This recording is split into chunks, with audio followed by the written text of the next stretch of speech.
Yeah, we're about to go live. That's all right. You ain't slow down. Act like you got them skate. Act like you got them skate. Act like you got them skate. Act like you got them skate. Act like you got them skate. Go live, I'm finna go live. Go live, I'm finna go live. Go live, I'm finna go live. Go live, I'm finna go live. Go live, I'm finna go live. Go live, I'm finna go live.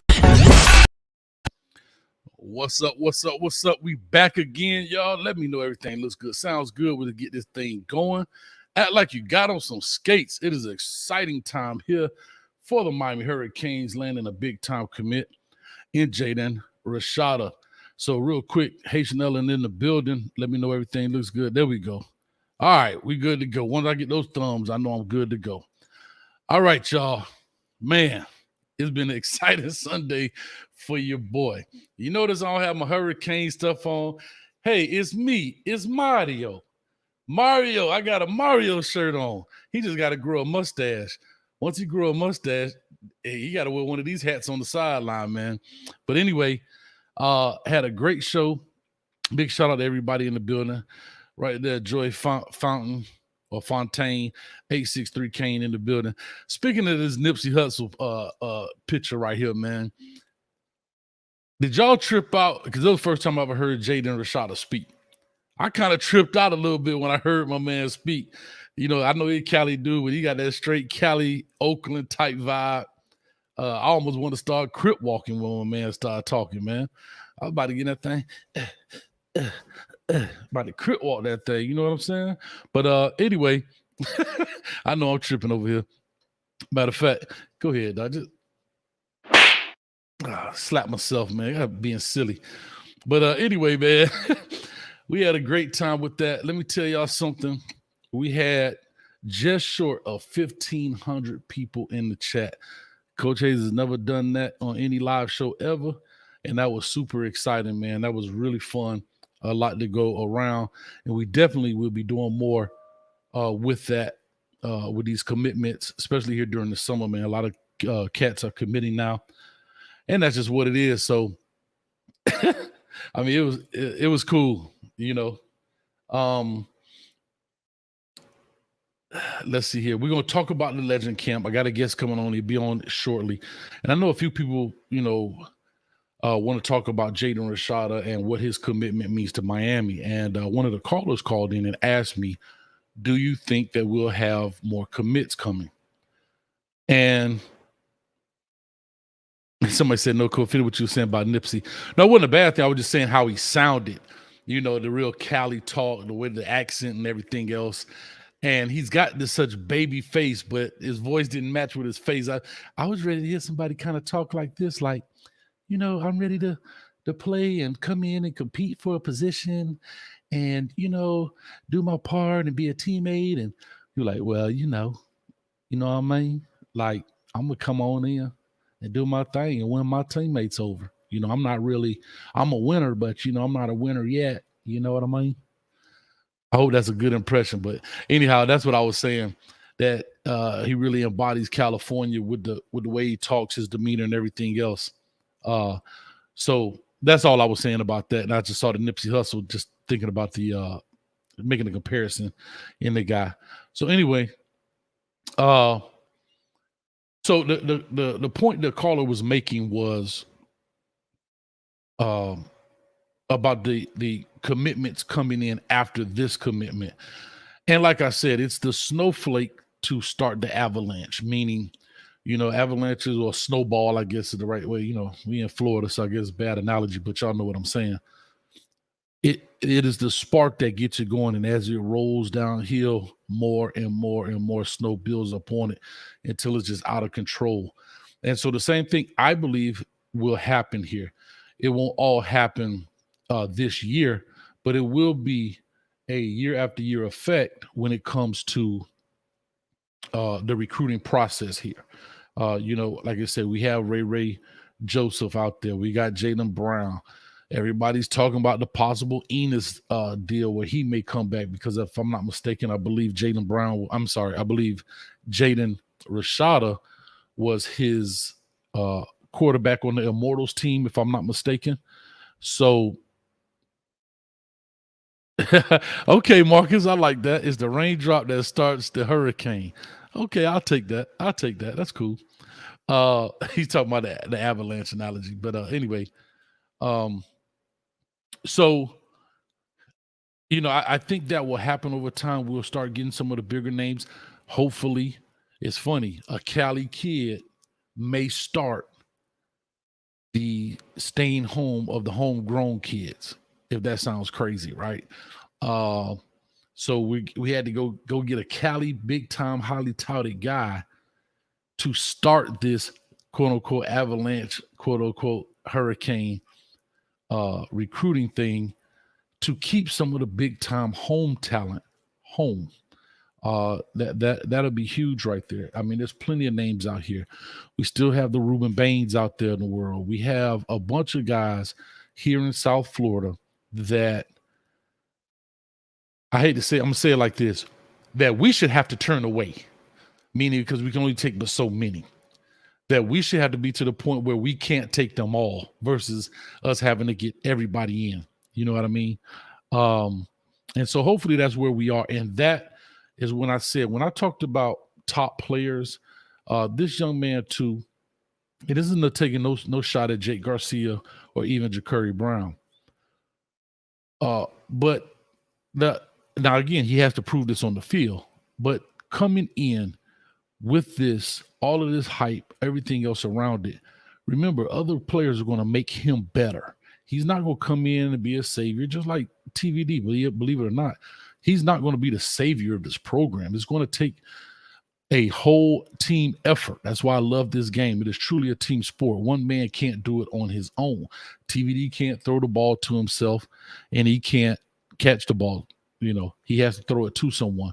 And so those type of things will end up happening as we start getting better players and highly touted players, quote unquote, elite players, as I've always said, guys who check all of the boxes, not just one box, or not he's just a hometown hero, but a guy that checks off all boxes when it comes to the size, the speed, the ability, the fundamentals, the technique, the intangibles, the on and off field leadership, all of those type of deals. All of those type of things are going to make a huge difference when it comes to this. I'm waiting on our guest to come in to talk about the Legends Camp. I caught some different insight about it that I thought it was something different. So I really want to wait for him to come in, and we could definitely talk about it when we talk about the Legends Camp. But like I said, I may take a few phone calls here in the meantime. I know he was doing something with some players, and so maybe that may be the case. He may be held up just a little bit. I just contacted him, but I told him to give me about 15 minutes. So if somebody would like to call in, I know a lot of people have been all over Twitter talking about this. Big shout out to Locked On Canes. I believe that's a relatively new Miami Hurricane YouTube channel, if I'm not mistaken. I just started seeing it recently, so I believe it's relatively new. He gave your boy a shout out, man, talking about our breakdown, the WRE that I did on his film, and he put it out on Twitter, and he just did a show, and he kind of gave me a shout out talking about the breakdown. So I really appreciate that to him if he's listening or if he ever gets a chance to hear this. Big shout out to Locked On Canes. I think they do a daily show, so go over there and subscribe to his channel. And, listen to him, man. He's all over it. So with that being said, we had a lot of things going on, a lot of people in the building. Big Warren, I hear you, baby. Hey, Warren ain't playing around. Warren said Rashada ain't no snowflake. He's an ice cube. All right, I'll take it. I'll take the ice cube, baby. I love it. Big shout out to Warren in the building. Super excited, Warren. He's so stoked. He said he's giddy. He said, listen, this guy was so fired up. I'm still watching the commitment, and the phone line is still ringing nonstop. I keep hanging up on him. He keeps calling back. I'm hang up on him, call back, hang up on him, call back. So eventually I just put him on and just like, hey, hold on, man. Just wait till we get finished. So big shout out to Warren in the building, man. Long-time supporter, friend of the program and the channel as well. Anyway, let me see here. Somebody said, I believe he's from 790 Radio. He may be. I'm not really sure. Like I said, I just started to see that podcast where those thumbnails pop up, and I had a chance to catch a couple of those. And he tagged me on a post he made on Twitter And I followed him and everything. And then I saw his post Rashada commitment video, and he gave us a shout out here on. He gave us a shout out about what we did so far as the WREs. And for those that are new to the building, we got 163 in the chat. The WRE stands for Watch, React, and Evaluate. People ask me that all the time, and it says it right on the bottom of the thumbnail: Watch, React, and Evaluate.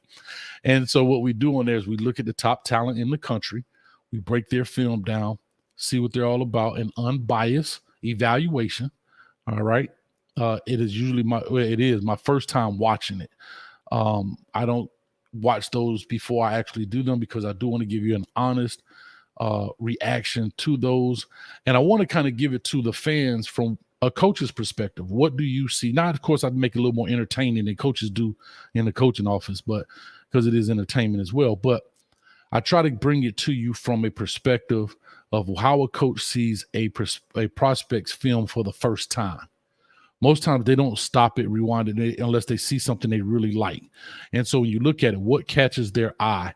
And that's why I look at it the way I do. So sometimes when I go on these other shows and they bring up prospects like Emory Williams, I was just on Cafecito and Canes, and I had not seen Emory Williams' film, but I did take a glance at it so I could speak about it on his show. Didn't watch the whole thing, just a little bit, just because, I want to talk about it on the show. But when I look at it, I do want to look at it from that perspective. So that maybe that gives you an idea of kind of what those videos are all about. Let's go ahead and turn this thing on. Let's go ahead and get some phone calls in this building right quick. Let's see if I can pop this up without it being an issue. Last time Google made me I had to do a password check, security check to get on this thing. They always popping in at the wrong time. So, but I guess what they say, keep your information safe, but they're probably out there selling it just as well. So I do want to hear from the fan base before we get our guest on, so we could talk about the Legends camp, because that was huge. A lot of guys were back. Of course, Michael Irvin was on the mic getting people fired up. You had I saw Duke Johnson in the building. You saw, of course, Brian McKinney there.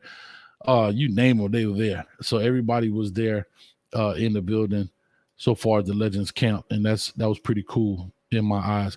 So let me pop the phone number up, 321. I ain't even put the number up. I already know who this dude is. This guy here, hey, Warren. I'm nonstop, man. I'm sorry, dude. Nah, you fine, bro. Hey, you must got my number locked in because I didn't even put the number up yet. Dude, I got it saved in my phone. Coach Hayes football. I love it. So talk to us, part two of the Warren. I'm gonna be the first call because my guest is in the back room right now. So go ahead, Warren. You're gonna be this is part two of your giddiness for the Jaden Rashada commitment. Talk to us, man. First and foremost, I think anybody that wears orange and green can agree it's a good day to be a Miami Hurricane today. Oh my Lord in heaven. And you were talking a minute ago about his twang, and I thought it was just me. And I'm like, man, that kid sounds like he was like maybe raised in the South or something, just the way he was enunciating some of his words. I'm like, man, I don't know. I've never been to California, so I don't know how they speak. That's a Cali vibe. That's a Cali vibe. Like if you listen to guys like Marshawn Lynch has it really strong. Right. Marshawn Lynch had, guys from Snoop has it, right? The Cali guys, if you listen to the way they talk, it's really laid back. I went to college with a lot of California guys. They talk really laid back, really slow. Everything is cool. Like, yo, what's going on, Warren, man? Everything's cool. Just if you think about Marshawn Lynch and the way he talks, that is truly embodies the Cali vernacular, I guess is the right way to say it. You know what I mean? So that's big time right there. But yeah, but go ahead. I'm gonna let you go ahead and do this, and then I'm gonna get to my guest. I like the kid's confidence. I mean, and he's and he's just very poised for a young man his age. And I called him a kid earlier. I didn't mean any disrespect. He's a young man. He's got a lot of pressure on him. Everybody and their sister, I'm sure, was throwing offers and pussy and cars and everything else at him. So this kid had a lot of, he had a lot on the plate. And, it takes I tip my hat to him for just staying calm, cool, and collective. He made a decision, and the first thing he said is time to get to business. I'm like, man, I can't wait. I can't wait. Coach, I'm telling you, I'm so excited. I'm so. I told my brother the other day. He's like, no, there's no way he's going to Florida. I'm like, okay, fucker, we'll see. So, hey, you about to? Sorry. Yeah, you all good, man. Listen, you about to give up your next born kid, man, for this dude. You ready? I'm so excited. Listen, I have been waiting for this. I got so excited. One of the conversations, I said I was born in 1982. I wasn't born in 82. I was born in 72. Oh, wow. So in their first national championship, I was 9 years old or 11 years old when I saw it. So in 83. Okay. I have been waiting for this moment for a long time. I mean, when I was a little kid, I didn't understand football, but when I was in my, early 20s or my late 20s, that's when they won the 2001 national, or late 20s when they won the national championship in 01. And we have had an unimaginable 20-year drought that is killing me as a fan. And you guys know, the ones that pay attention. I live in Mississippi around all these Alabama Crimson Curds, and I listened, and I keep telling them, I was like, listen, you guys need to enjoy the rocket ride because eventually that rocket's going to run out of fuel. And they're like, oh, no. I'm like, listen, Saban ain't going to live forever, blah, blah, blah. Oh, it's going to come to an end. Enjoy it while it lasts, because I'm a Hurricane fan. I know what it's like to watch your rocket run out of fuel, and all of a sudden it imploded. Fall out the sky.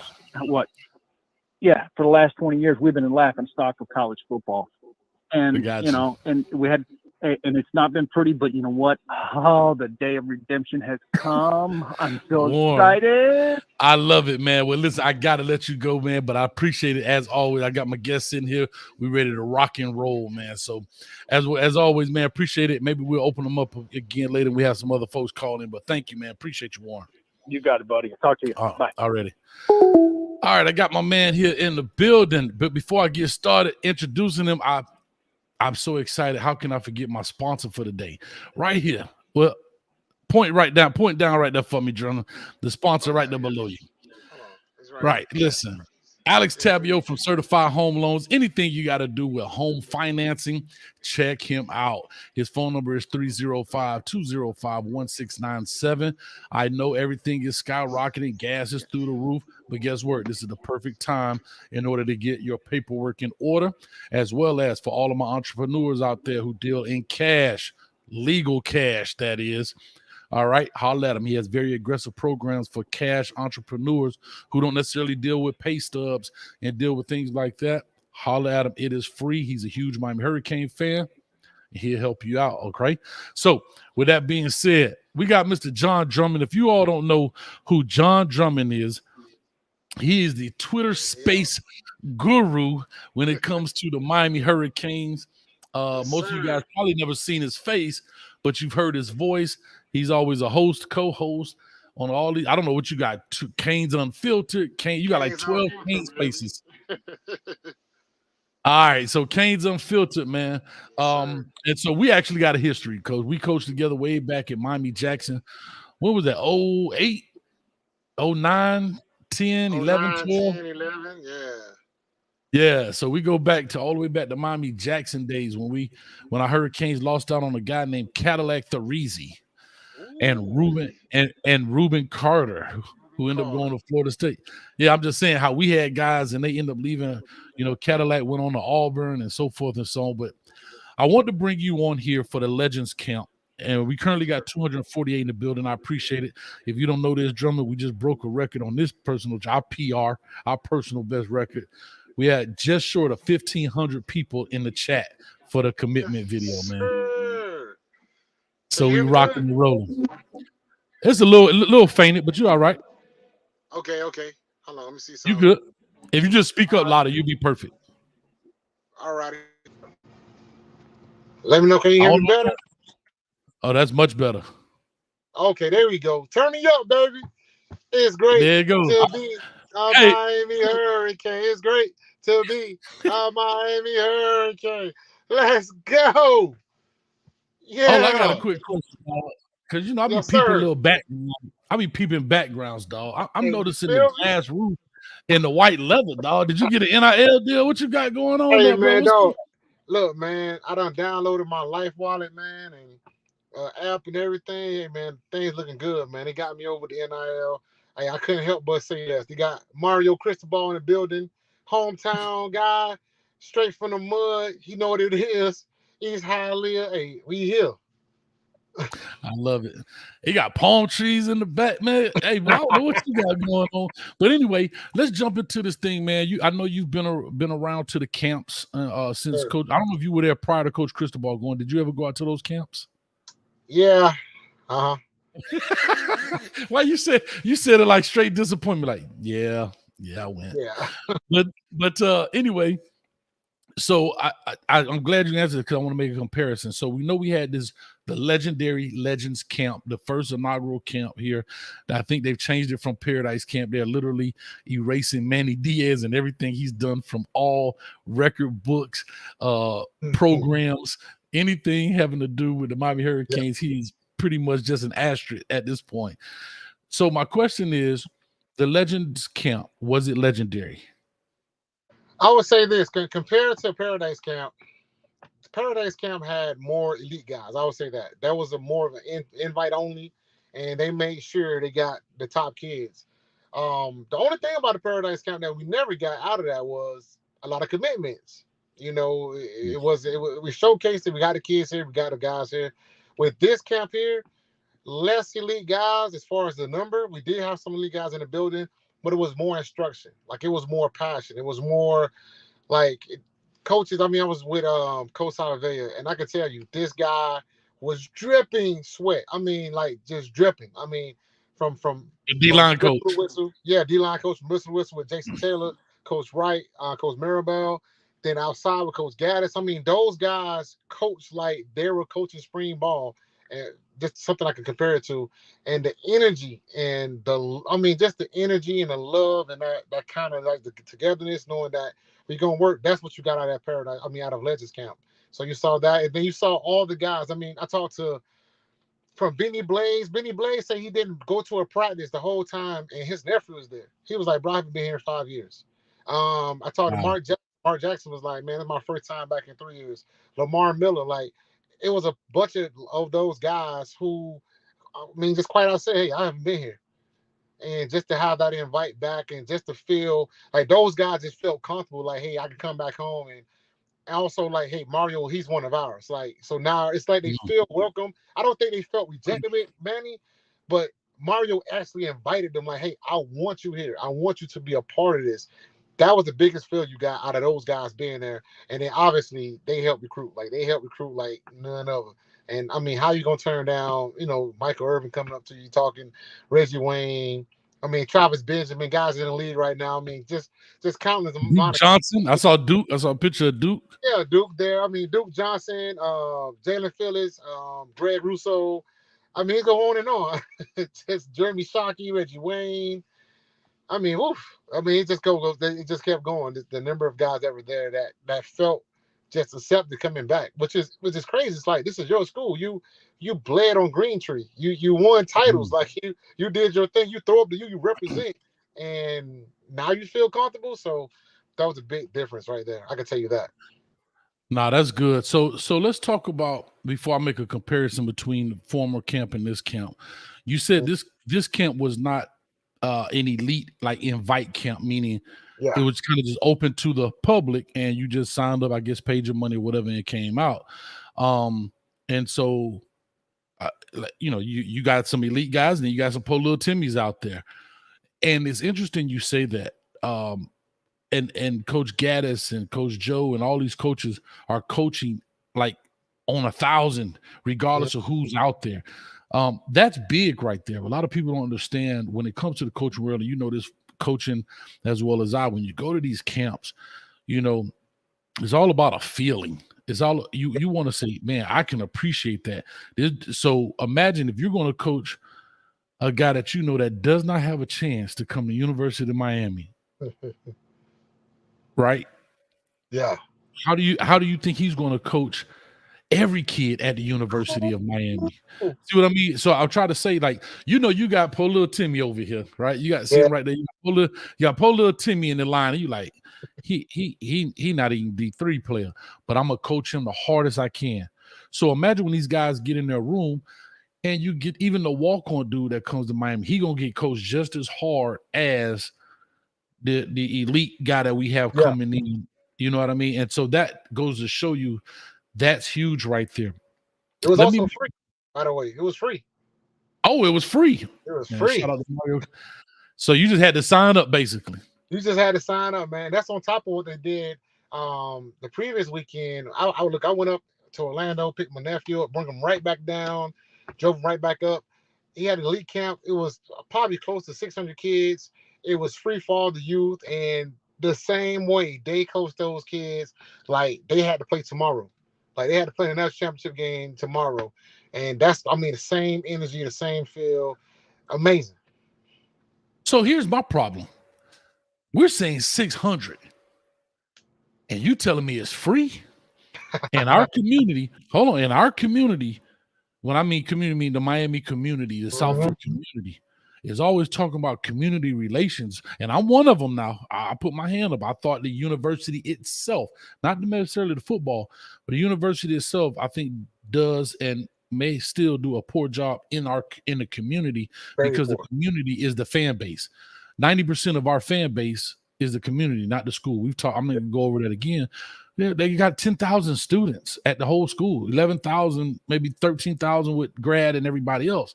So the city of Miami, South Florida, and everybody else is the true fan base. And I think the university itself does a poor job. Well, I go to say this. Now they offer a free camp. Free. I didn't know it was free. Free. And you have an opportunity to walk around the Michael Irvins, the Jeremy Shockeys, the Duke Johnson. You know, I know some of the girls might be a little bit older, but they know who Duke Johnson is. You know what I mean? They know who Travis Benjamin is. These are recent guys. And we don't take a Saturday out to take our kid. If they play any kind of football, they go into that camp just to see what it's like. But I think what kind of turned it off was the previous camps were invite only. So you probably only consider where if it's Legends camp, obviously all the elite kids gonna go. And it wasn't until people like, hey, no, actually sign up, you're gonna see. It's gonna take $0. They advertised it, but it was advertised kind of late. You had to be on social media to kind of know about it. And when you signed up, I'm like, bro, it's free. Like just sign up 9 through 12, and that was it. So I think it was more of the just putting it out there, getting it out there more. I actually talked to Mario about it. He was like, I'm like, look, you need some help. You already know you have a friend in me to just get that done and get it out there. He said, yeah, next shot. I said, now just be ready. If you do it again, it's gonna be like 500 kids out here. You got enough room? Yeah, 500 should be over 1,000. Yeah, Florida State be having 1,000 at their camp. Yeah, I'm sorry, and I saw a camp. I wish if I had enough time, I would have pulled it up. I saw while I'm doing this, I'm gonna try to pull this up so I can play it, bro. I saw their camp. They were doing the one-on-ones with the D-line, O-line. Dog, I could have studied to been a doctor in that camp. It was so quiet. I could have did my homework. I could have studied for my LSAT or something. I mean, they going head to head, and this is how quiet it was. Wow. Wow. In the indoor facility. I'm gonna see if I can pull that up. While we on here. Well, we covering it, man. There's a lot of cotton fighting going on, man. It's just a lot of I don't know about but we know it's a lot of pillow fight going on. Oh yeah. I mean, yeah. I get what you're saying. I'm gonna leave that alone, but I get what you're saying.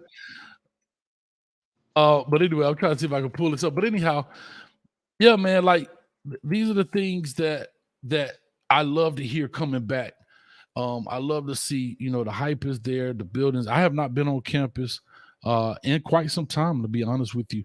What is that looking like now? Because the person asked me about, I've heard about the $100 million budget to build things in facility. I mean, of course, I know he just got there.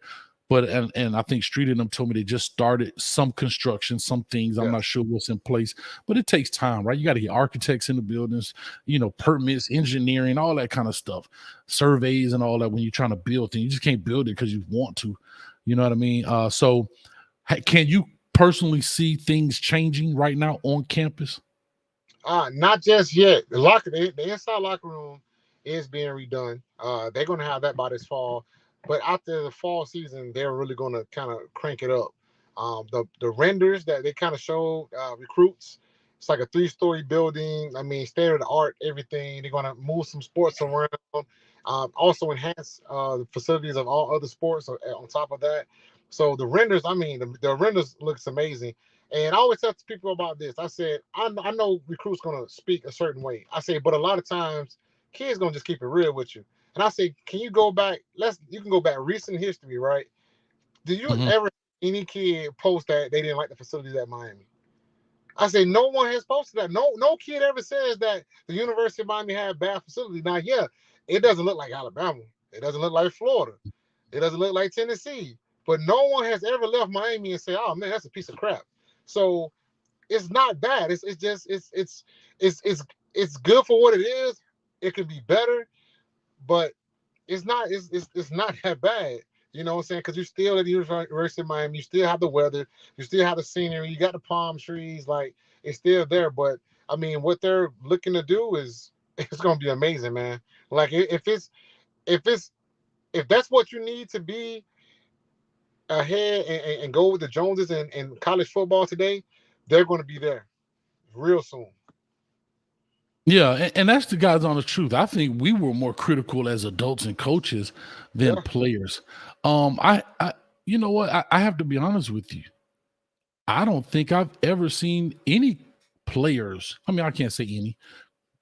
Y'all chill out, chat. Hey, they hold you straight to it. But when I say that, I'm speaking in majority, right? I'm speaking in generality. I don't think a lot of players, they appreciate facilities, but I don't know if it's truly a real mainstay. Like, it's not a deciding factor. It's not like somebody said, man, I really enjoyed the staff, Coach Cristobal and everybody. Even Manny Diaz days, right? Even Randy Shannon days. Yep. Man, I really enjoyed the coaching staff at Miami, you know, but I decided to go somewhere else because the facilities at Miami were bad. At all. You know? Now, kids will be honest. They'll tell you, you know, I don't like this or I don't like that, but I don't hear them talk about the facilities. Now, were they up to par to other programs? No. Nah. Yeah, no, they were not. But I think we put more on that than players do. Man, we do. I believe that. we do. I always tell people this. I say, man, as immaculate as Mississippi State is, right? LSU and Alabama. I say, I never see players hanging around the locker room. Ever. I say they get the workout and they get the hell up out of there. I never see them enjoying that big like Alabama has the video room and all the room with all the games. It's no players. They put the deuces up, coach them out, man. So they don't care about the facility. It's for recruiting. That's what it is. It's strictly for recruiting. Like when a donor told me at Florida, oh, we need a new weight room. I'm like, bro, have you ever seen your weight room? He was like, no. I'm like, you need to go to the weight room. Your weight room is state of the art. Oh, no, but we need to do it like this because somebody else did it. I'm like, well, you know, your weight room is considered like probably the third best in college football. Yeah, but we want to be number one. I'm like, so it's an arms race. That's what it's about. An arms race is about fans. It's about aesthetics. So if we got the money to do it and they're going to invest into it, go ahead and get the Joneses, you know? Yeah, totally. Because I brought this up just recently on a show. I can't really remember exactly which show. I don't know if it was Last Canes Talk, but I said it would be interesting for someone to do a study on how many of the facilities. Oh, did I lose them? It would be interesting to do a study on how many of the facility. I'm going to make sure you hear this point, so I'll make till you come back. Hold on, you lost me. Nah, you back. Okay. You probably got a call or something. Okay, yeah. Yeah, I was saying this. It would be very interesting if someone did a study on how much or how often players use the trinkets and facilities that are used to get them on campus. Like, for example, I remember they were looking at the Oregon facility and they had those sleep pods, right? Yeah. I would be interested to find out how many players currently on the roster say, hey, I'm going to go take a nap in this sleep pod. Or they'd be like, man, I'm going back to the house and lay down. Exactly. We out, coach. We out. And I'm telling you, I see, and a coach's job is to try to keep those players at the facility as much as possible, right? To keep them there. And I think some of the freshmen partake in a lot of it more, but it's like anything else, right? Me and you go to Times Square. I keep bringing Times Square. We looking at the lights like, whoa. Yeah. A person from Brooklyn like, hey man, come on, let's go. Right? Like, or same thing. People from New York come to Miami and go to the beach and be like, oh man. We like, man, that's the water, bro. Let's go. Can I tell you that I'm from Miami? The last time I've been in South Florida water off the beach, probably 15 years. Yeah, we don't do water. Like, I'm talking about getting in the water, like go in the beach and splash around. Nah, bro, I'm good. But anyway, it's all good. Wholesome one in the building, man. What's up with you, baby? Wholesome one, he says, with me, coach. What's going on? I missed it, but I'm with you. But anyhow, so what were some of the highlights of that camp? I know Michael Irvin spoke. You gotta get. I see the little Twitter things, and people were taking the little Instagram shots or whatever the case may be. What were some of the highlights of the camp from maybe the legends themselves? Man, just the they all in right now. They feel that brotherhood. I mean, they all talked about it. They all talked about the hard work, man. They was like, man, just put the work in. And they all. I got a chance to talk to Benny Blades, Michael Irvin, Mark Jackson, and then a couple of guys that's there. And Travis Benjamin, they just talked about the brotherhood of how it was when they was there and how that brotherhood made them push hard and go hard. And that's what the feeling was. It was like, we get that feeling. And they said brotherhood, and it came back to what? Mario Cristobal. Like, he understands that. He understands what it took. He understands what it means to be a Miami Hurricane. Even though it's a different era, it was different times, that one thing kind of always trickled down. Like I say, even up in recently to Mike Jackson. I mean, Mark Jackson, Michael Jackson, right? When he talked about, hey, it was me, Red Ron, Jaquan, Chad Thomas, like he talked about those guys. Hey, man, we had this brotherhood and we was able to come together. And that's what they feeling now. They feeling that brotherhood is kind of coming back. And that's what's going to lend you to push it harder and get out there in that South Florida hot sun, man, and go hard on Green Tree. And it's funny, right? Because I'm big on this in the recruiting. I know I'm going to sound hypocritical, but I'm not. I'm going to clean it up.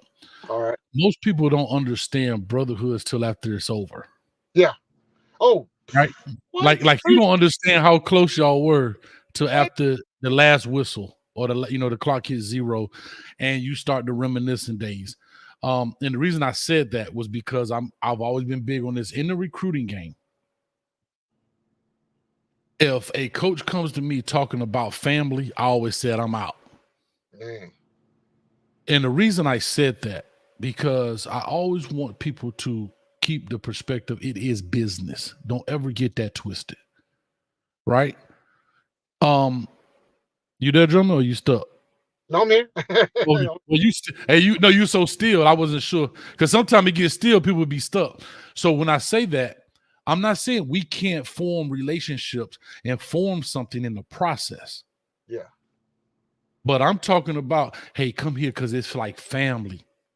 The reason I say that is simply because, and I'm not here to knock it. If that's your pitch and your spiel, do it. I'm talking about me because I always want to keep the focus that it is business.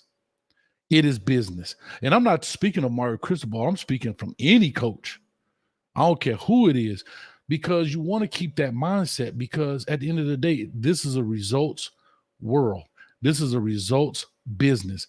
If you're not producing, you're going to be sitting.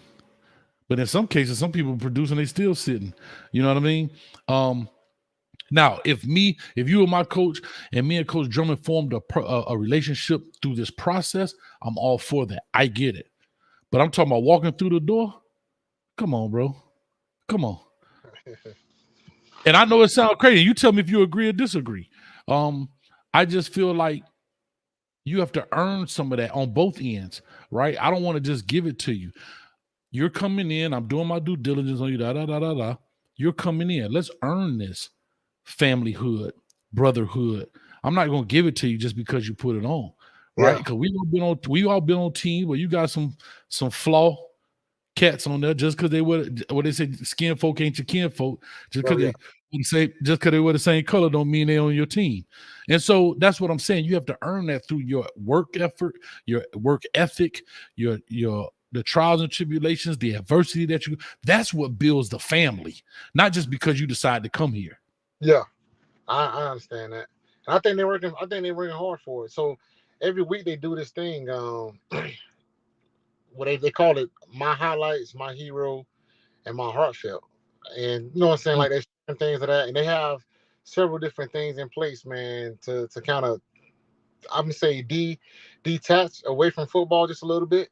You know what I'm saying? So yeah, I think they're trying that. I think they're trying to do those things to that. But like you said, all of that stuff is forced through fire. It's forced through fire. Like I can call you my brother, but until you get outside and we go through something, and I'm gonna find out you my brother when it's over, not while we going through it.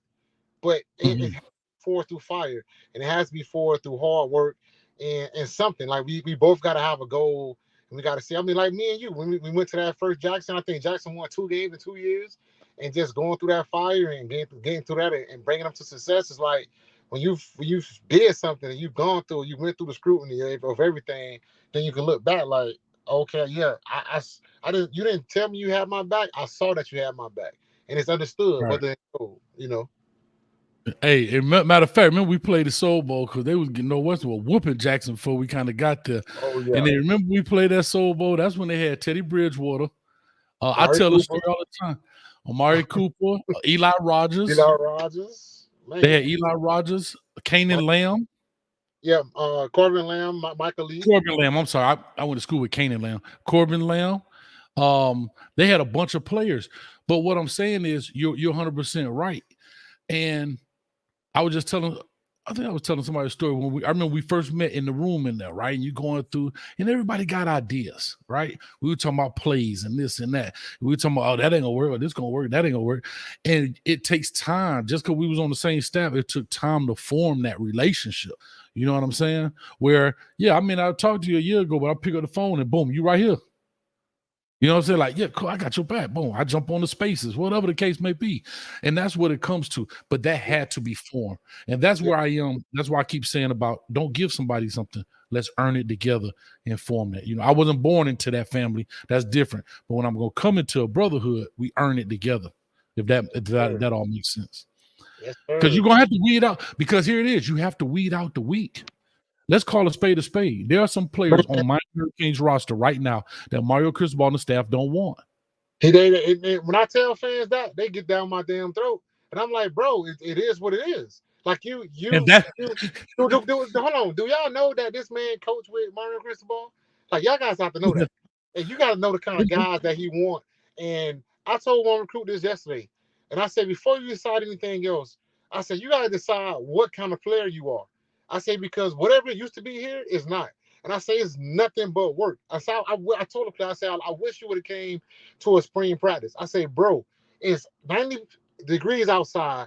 There are no water breaks. It's just work. I said, I saw a freaking referee pass out. You know what he did? They moved to the other side of the field. It kept going. A referee passed out.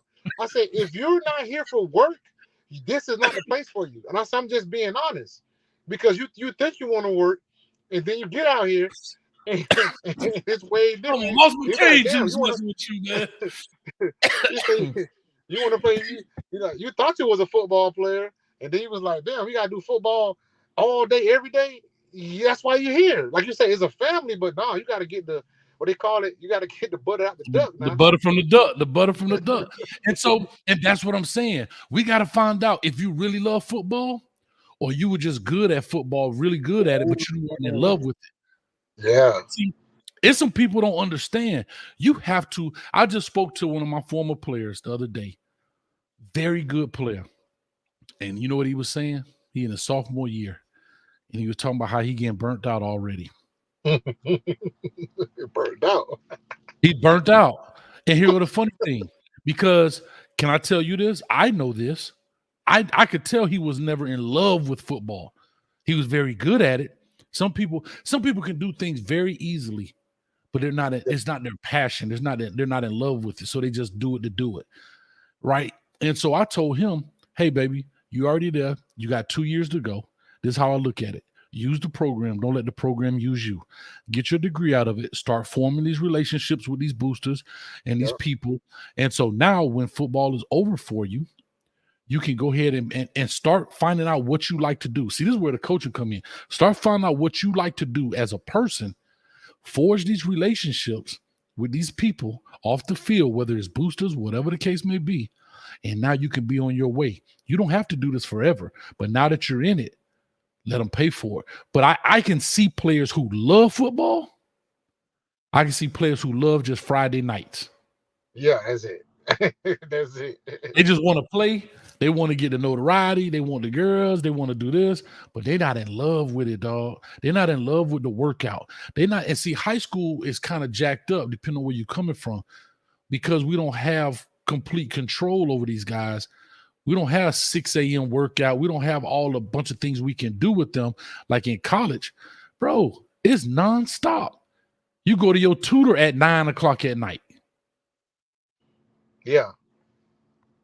Are you just going to your tutor at 9 o'clock at night? And so those guys will find out very quick if they're in love with football. And as the words of Coach Saban, in the process. Yep. You know, there's a lot that goes on, bro, for 3 hours for a Saturday afternoon. There's a gang of stuff that go on for 3 hours, just for 3. Think about it. All the stuff that goes on from Sunday. People don't realize a lot of colleges practice on Sunday, dog, and they off on Monday. So you done flew back in Saturday night, and then you may have an afternoon practice on Sunday, like walk through corrections. Yep. You may be off on. You got treatment at 6 a.m., 5 a.m. before breakfast. Like, think about it. You got hurt. When you was in high school. Yeah, think about it. When you was in high school, you got hurt. Most coaches let you stay home. Yeah. Nah, in college, when you hurt, you better limp your behind over there to that training facility at 5 a.m. and get worked out. And you're going to be at practice and holding flags, putting dummies down. And Coach Cristobal, I can tell you this. I don't know if he still does it.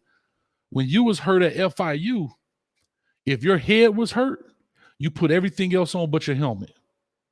If your ankle was hurt, you put everything on but whatever shoe that was for that ankle. If your shoulders was hurt, you put everything on but shoulder pads. You get what I'm saying? And you still come to practice, and you still do everything that you can do minus wherever the injury area is. He does that still, man. We had Don Chaney and Knighton and I think Tyree Stevenson. Tyree was like, man, I wish I was practicing, man. I'm done with this. Yeah, because see, they make injuries harder. Being hurt sucks more than being healthy. Yeah. You know what I mean? And so that's what people have to understand about that. Let's push this deal, man. We had 48 minutes, got 348 people. Man, it's been a great Sunday here, man. It's great to be. Hold on, I didn't get a chance. Look, I've been in the Keys with my mom. I haven't been on the Spaces, bro. I haven't talked about putting Sunset Billy Napier in the locker again at UF. We got Rashada in the house, man. It's good to be a Hurricane over and over again, man. Let's go. Let's go. We got our signal caller. Man, look, line it up. Let's go. Come on, man. I just had to get it out. I can talk about it all. It's great to be a Miami Hurricane. It's great to be a Miami Hurricane. Let's go. You see, I got my shirt. It's me. Let's get it. Yes, it's sir. me. It's Mario. But anyway, hey, he got to grow a little mustache or something, man, so he can really be Mario. But no, it's funny, man. Earlier, you almost spit this stuff all over these monitors and computer, but I was gonna send you an invoice, boy. You tell me that was so funny. But let me ask you this about the camp as we talk. There were a lot of players. Of course, it was not invite, as we all know as of now. It wasn't an invite camp, but I know you said there were some elite guys there. Who stood out? Maybe what were some of the names that were in the building that were elite guys, maybe from just around the country or maybe around the area that you can see Miami? Because when them coaches start doing this and they put their hand over their mouth like this, they're talking about you. You know, or did you see any guys get pulled out of one group and put into that other group? You know what I'm talking about? Yeah. I'm gonna say the first guy that stood out is and I'll be honest, there's a lot of kids I did miss. I did miss because I didn't know their names. But one guy that stood out, got his name, Anton Jackson from Miami, Dillard, from Dillard. He's he's a 24 kid. He's committed to the University of Georgia. DB, man, he looked damn good. Like after like 4 reps, I'm like, hey, who is this guy? You know, they was like from Dillard. I'm like, Dillard, commit. I found out he's a commit. Got his name, Anton Jackson. Real good guy, man. As a matter of fact, he actually posted after the camp that he want everybody to stay home. Now this is a Georgia commit. He tagged in a couple of the young skilled guys that's in his class to stay home and go to the University of Miami, although he's committed. So that's looking good. Another kid that stood out, a receiver from Miami Central, JoJo Trader, I think his name is. I mean, he might be a I mean, the kid got moves. He has deceptive speed. I thought he was a blazer. I mean, if someone's telling me he's not that fast, I'm like, well, his tape says he's that fast, and he moves that fast. I guess he may not be fast in a 40, but he's bona fide. He's probably going to be a 5-star next year. I don't know the rankings. I don't know where he's ranked right now, but he's at Miami Central, and he's damn good. Like he really like he jumped off the field. That's another guy. Another kid, I missed his name. Was a safety out of Jacksonville Reigns. 6'2", long, lanky kid. Man, he looked great out there. Looked really good. Dillard pulled up with a couple of offensive linemen, man, coming in 6'5", 6'4", 6'4". Oh yeah, nasty. Look very good, man. I haven't gotten their names, but I did take a picture with them. But man, those guys look really good. So those they really stood out from that camp. But like I said, young guy. And there's another young guy. His name is Sam Watson Jr. He's a Watson. 20, but he's a young kid. I think 25 kid. He told me he's enrolling in IMG. I mean, he's going to be a stud too. But Winston Watson Jr. Yeah, that guy here. But I'm a trenches guy, so I look more to the trenches. I couldn't get everybody's name because I didn't know those guys. But it was a couple of D linemen that looked really nice, and obviously the offensive linemen. I think Coach Maribel had the biggest group. I think there were probably almost 50 offensive linemen there. Wow. Maybe more. Out of those 50, just on the eye test, as coach speak, off the hook. You know, coaches like to talk like that. Yeah, out of those 50, how many of you think were Power 5 caliber bodies? 10 to 15. It was some bodies. It was some bodies there, man. It was 10 to 15 big boys, man. Big boys. But yeah, they were impressive. But you could tell the respect that everyone has for Maribel. Like he was there. I mean, they got a lot of instruction. I mean, from now on, I'm telling you, I'm like, look, you got to get to the University of Miami. I mean, just the defensive line alone, just the amount of coaching you were getting, the expertise. You got a gold jacket out there. I mean, Jesus Christ. I mean, what can you get better than that? You got a gold jacket. And we talking to recent transfer that we got, Mesidor from West Virginia, and he said tidbit on the space. He said when he was at West Virginia, he had one voice. He said now he has 4. With Wright, Salavea, Coach Taylor, and Coach Stroud. He was like, man, I got 4 voices in a gold jacket. He was like, I can't help but go to the league. He's like, if I don't go to the league, it's my fault. Stroud still there? Todd Stroud? Man, yeah, coach. Yes. That boy tough on Don, boy. That boy done survived. What? I didn't know he was still there. Okay. Hey, look. I did not know. So we got a thing going, man. We got a 12-0 game going. We got a 10-2 game. And man, because I always come from coaching speed. And everybody like, man, shut up, John. You coming from the coaching speed. Because I know it takes time to build. But I do say this: there is some opposition, some optimism, because we are in the ACC. The ACC schedule isn't too tough for it because we got the home games of the tougher opponents, and we got some transfer portal guys that are filling out that really address the need as far as the interior on our defensive line. We got some help in the secondary. We getting some help in that linebacker spot. So every spot in position except for tackle, we actually went and got guys that can actually come in and contribute right now who has experience. So that make it kind of get over the edge like right now. No, that's good. I mean, because like you hear it, right? And for a lot of our fans here, and including myself, we have to take your guys' word for it. Yourself, Footballville and Ed Kane, Street and X, and some of the other guys who go. I think Gary Furman from Kane Sport. I forgot the other guy's name with the beard. Real light voice. What's his name? Chris? I want to say his name is. Oh, Christopher Lake, right? Chris Lake. Yeah, I'm just bringing up names of guys I know that go to practices and come back and kind of report on a YouTube channel, have some type of platform, and we got to kind of view stuff through your eyes. You know what I mean? Yeah.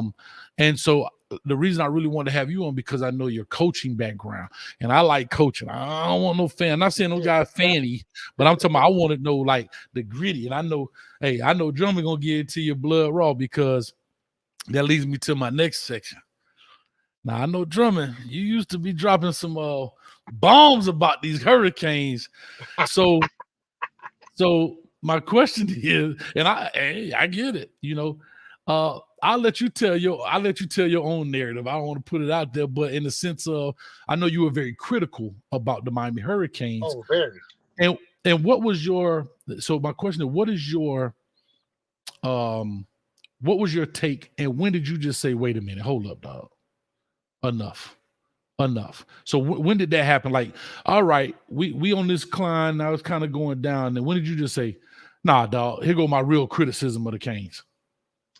It was when they got Al Golden, and Al Golden, because I always tell people, as terms of football, great guy. He's an excellent O's kind of guy. He know what he's talking about. I mean, getting there.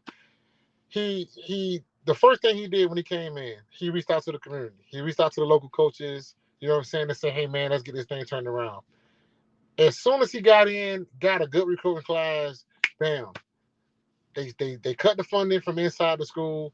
We do self-imposed sanctions without any evidence. We just impose sanctions after the U told him, hey, this is what got in. So it was like those things came in, and it's like, okay, no resources. He gets fired. Then you bring in a couple other guys, and it's like they lost that connection. They lost that connection to the community. You know what I'm saying? It was more about, hey, we're gonna do things our way. And it's like, okay, you got our kids, and we telling you, hey, this the kind of kids you need to get. Why are you running this kind of defense? You know what I'm saying? Why are you doing this? And it's like, no, we smarter than you guys. And then it just was a cycle of bringing in guys. I mean, we had that good year with Rick, but then it's like, when Manny got involved, I was like, man, we good, because nothing made sense. The recruiting department didn't make sense. You know what I'm saying? Going after kids didn't make sense. And then we get certain kids and certain schemes didn't fit. A lot of things just didn't make sense. So it was like, okay, man, it's time to kind of put my school on the back burner and just let you guys know, hey, this is what you guys aren't doing. This is what you need to be doing. And as growing up, always was heard Miami community school, right? Our guys go there.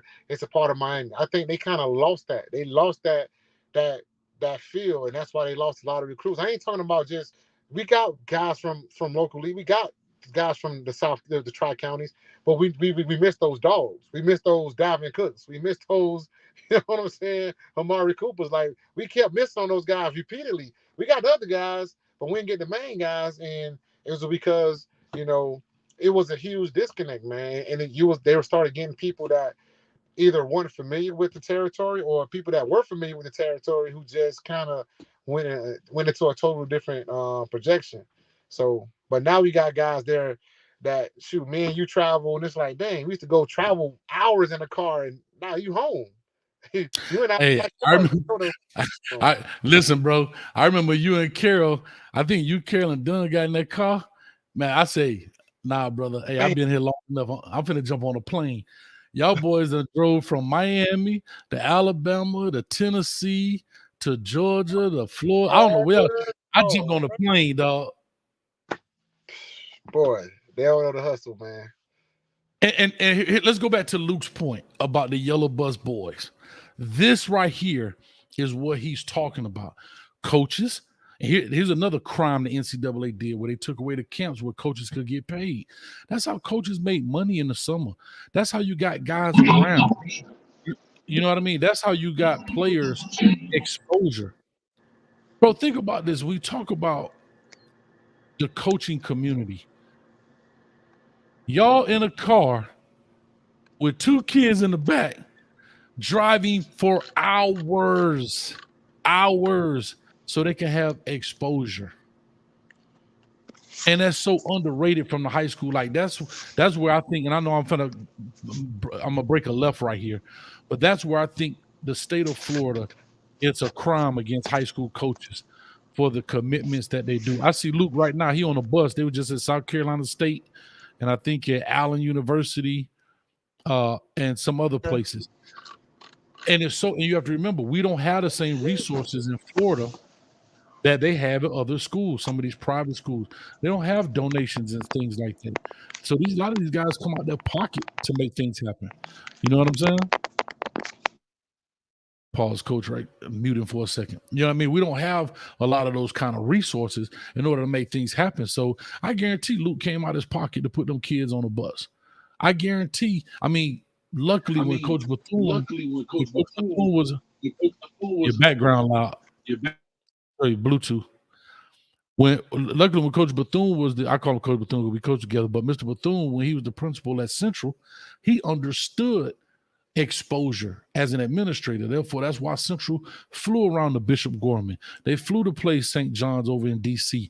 And so he understood those type of things to get these kids exposure. And therefore, that's how they got national ranking. Imagine if these teams just only played right here in Miami, or Northwestern only played. They never went out to Dallas to play anybody, or go to Burns High School and play against AJ. What's the name? The receiver, big time receiver from South Carolina. You on mute, Drummond. I got you on mute. Yeah, AJ Green. My audio is messing up right now. AJ Green.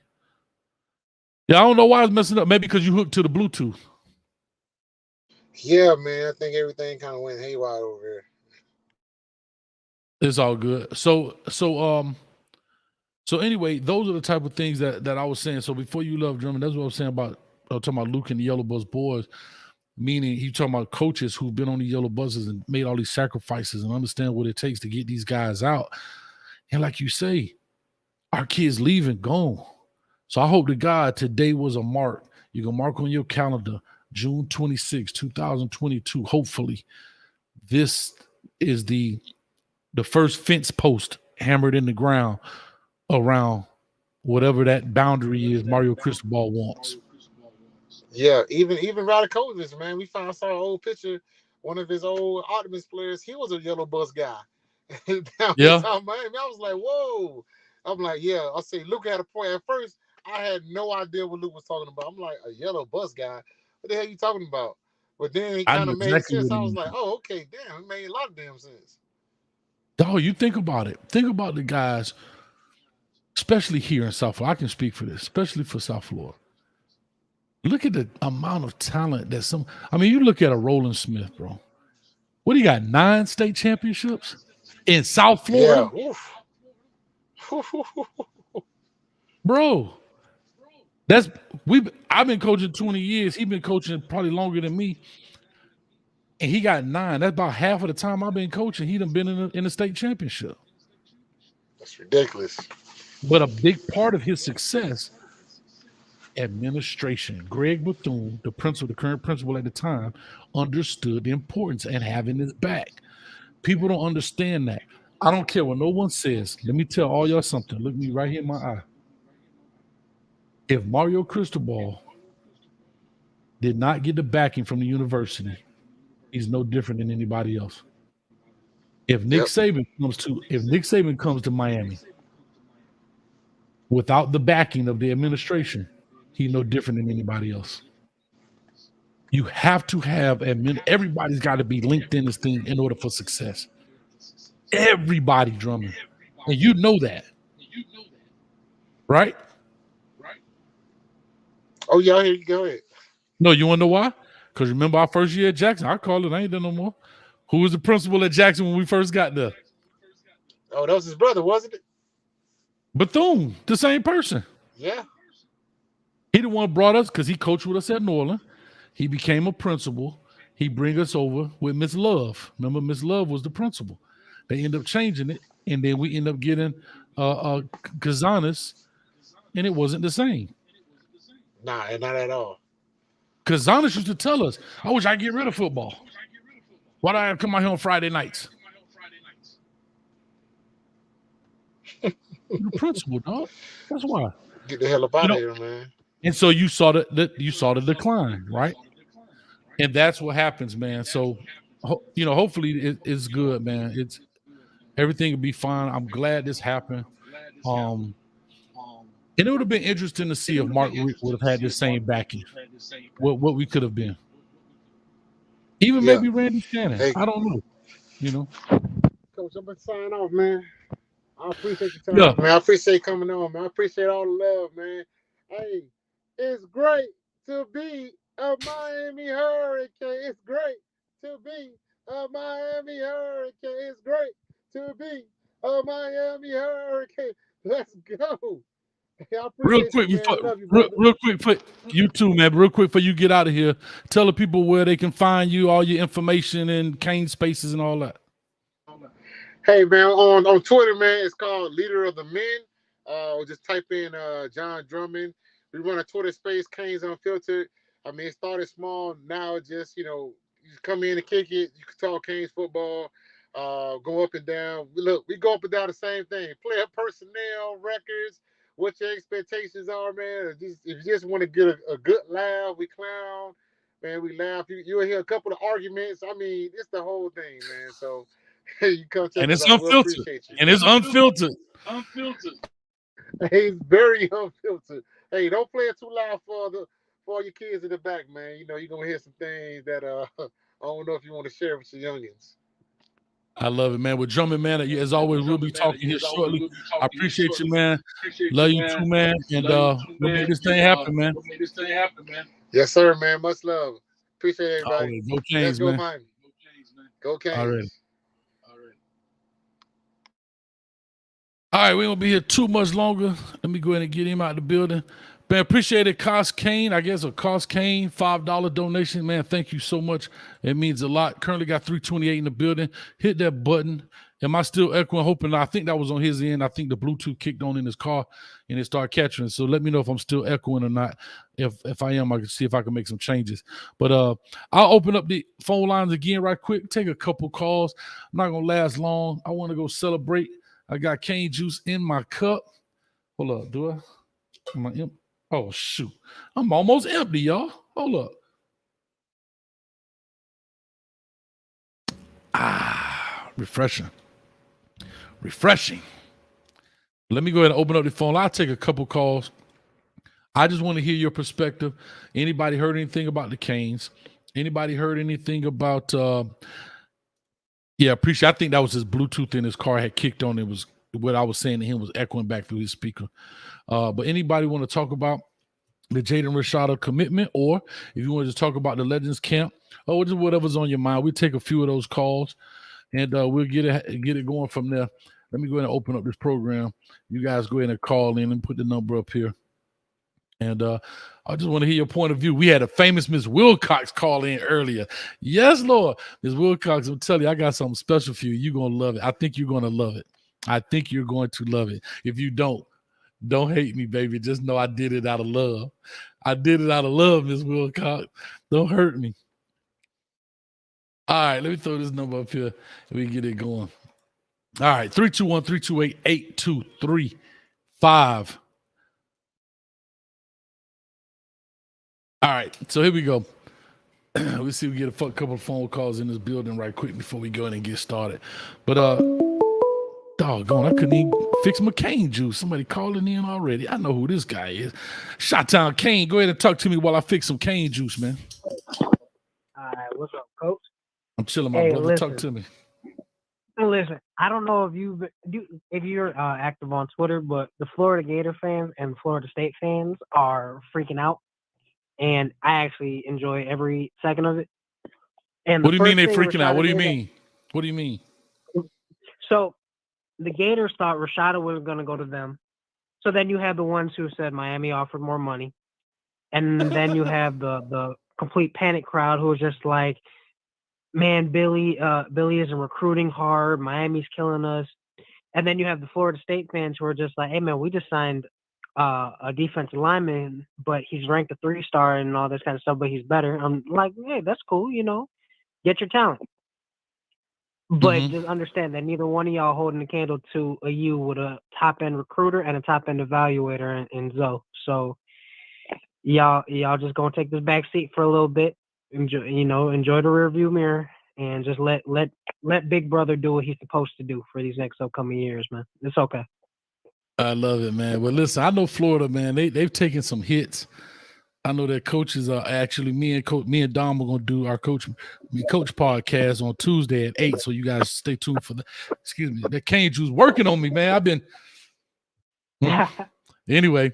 I've been dipping in the communion too much this Sunday, but anyway, I know Florida Gators have been going through a couple things, man, from how they feed the recruits. They've been ripping them about the macaroni all the way to everything else, man, to the dude putting out an open letter.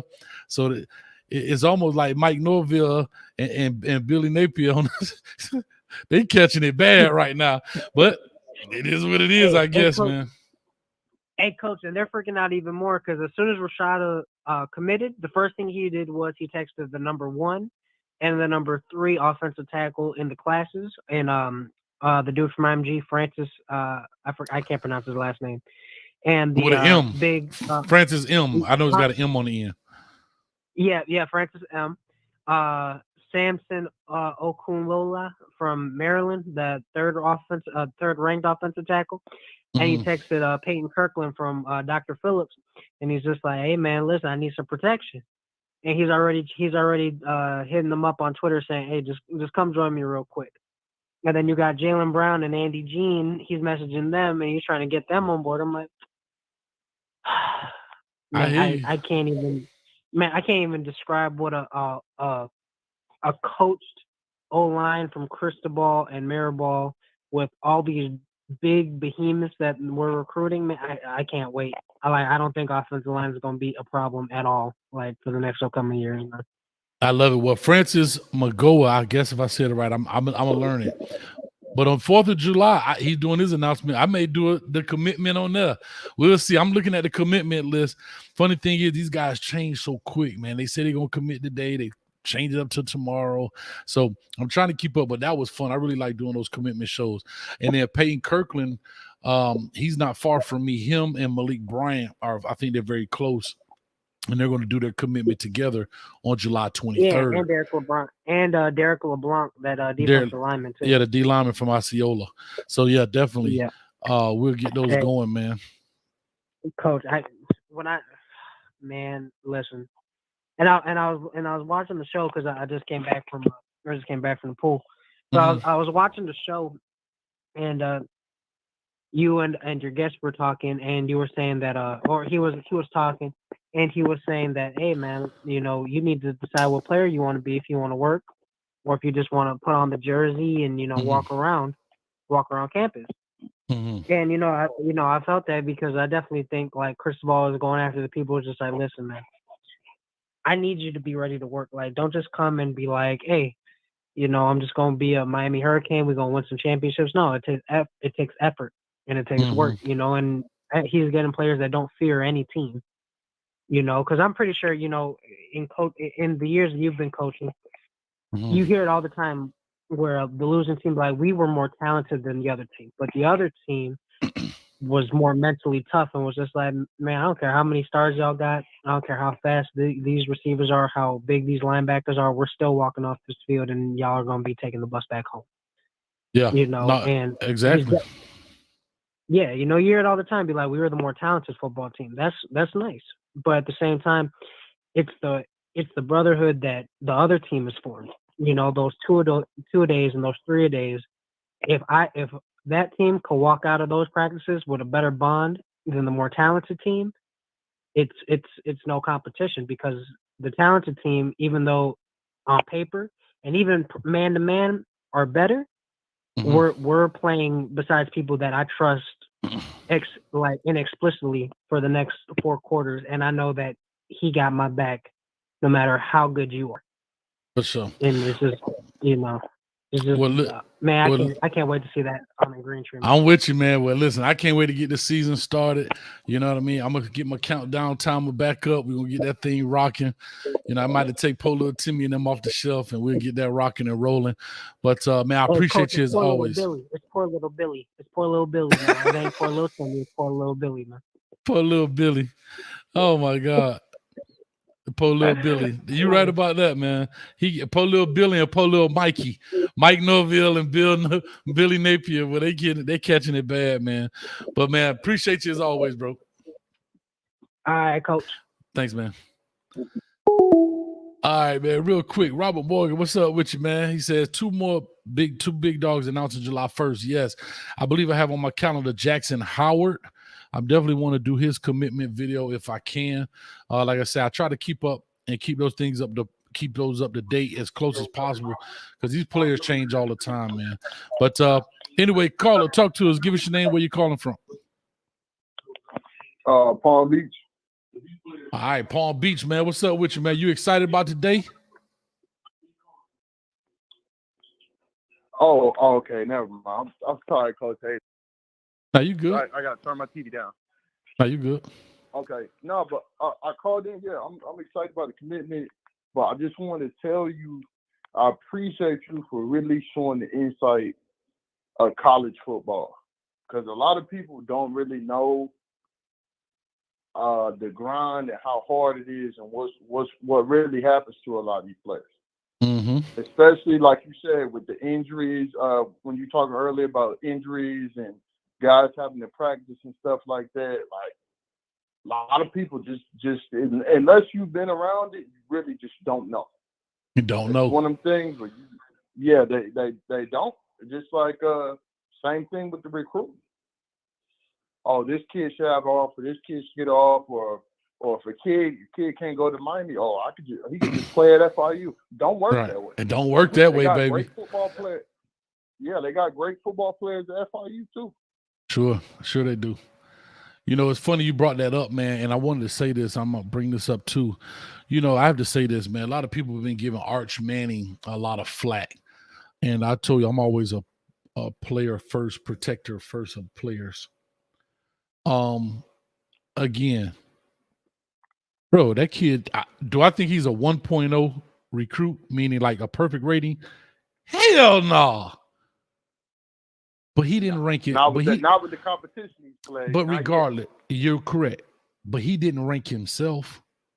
See, this is where I say we have to hold people accountable for the things that they do. See, sometimes we're holding a 17-year-old kid accountable for his ranking that he didn't give himself, when you should be holding these institutions who's ranking him. See, when you hold people accountable, they won't give out these false rankings. Now, am I saying the kid is trash? Nope. I did his WRE. Again, I'm never going to bash a kid, right? But he's not a perfect 1.0 guy. By no means. Like, you're telling me this kid is perfectly a 1.0 ranked kid? Of course not. Now, there's many factors that go into his last name, but again, that's not his fault. I don't hold him accountable for his ranking. Now, I hold him accountable for his play, but you can't trash a kid because writers who are fanboys of last names hold the offspring accountable. That, to me, that's unfair, right? Like, with that rating, you're almost certain to not live up to that. Like, you're going to fail. You know what I mean? Exactly. He's going to fail. It's almost certain. Yes. Like, he's got a 10% chance of fulfilling the perfect rating. For him to do that, he'd have to live up to Vince Young. That's what would kind of be the standard, what Vince Young did at Texas. And that's, you know what I mean? That's bigger than just him. But even regardless of that, you're telling me, yes, but you're also telling me this kid is a perfect rating coming out of high school. No, he lacks some mobility. We haven't seen him versus top competition. There's a lot of questions that got to be answered, but If he years ahead of his class mentally and some things he does, I can agree with that. But but again, I can't. I'm gonna tell you why I can't agree. Because I did his video, I showed where he missed some reads. That's not a bad thing, but that's not a perfect thing, right?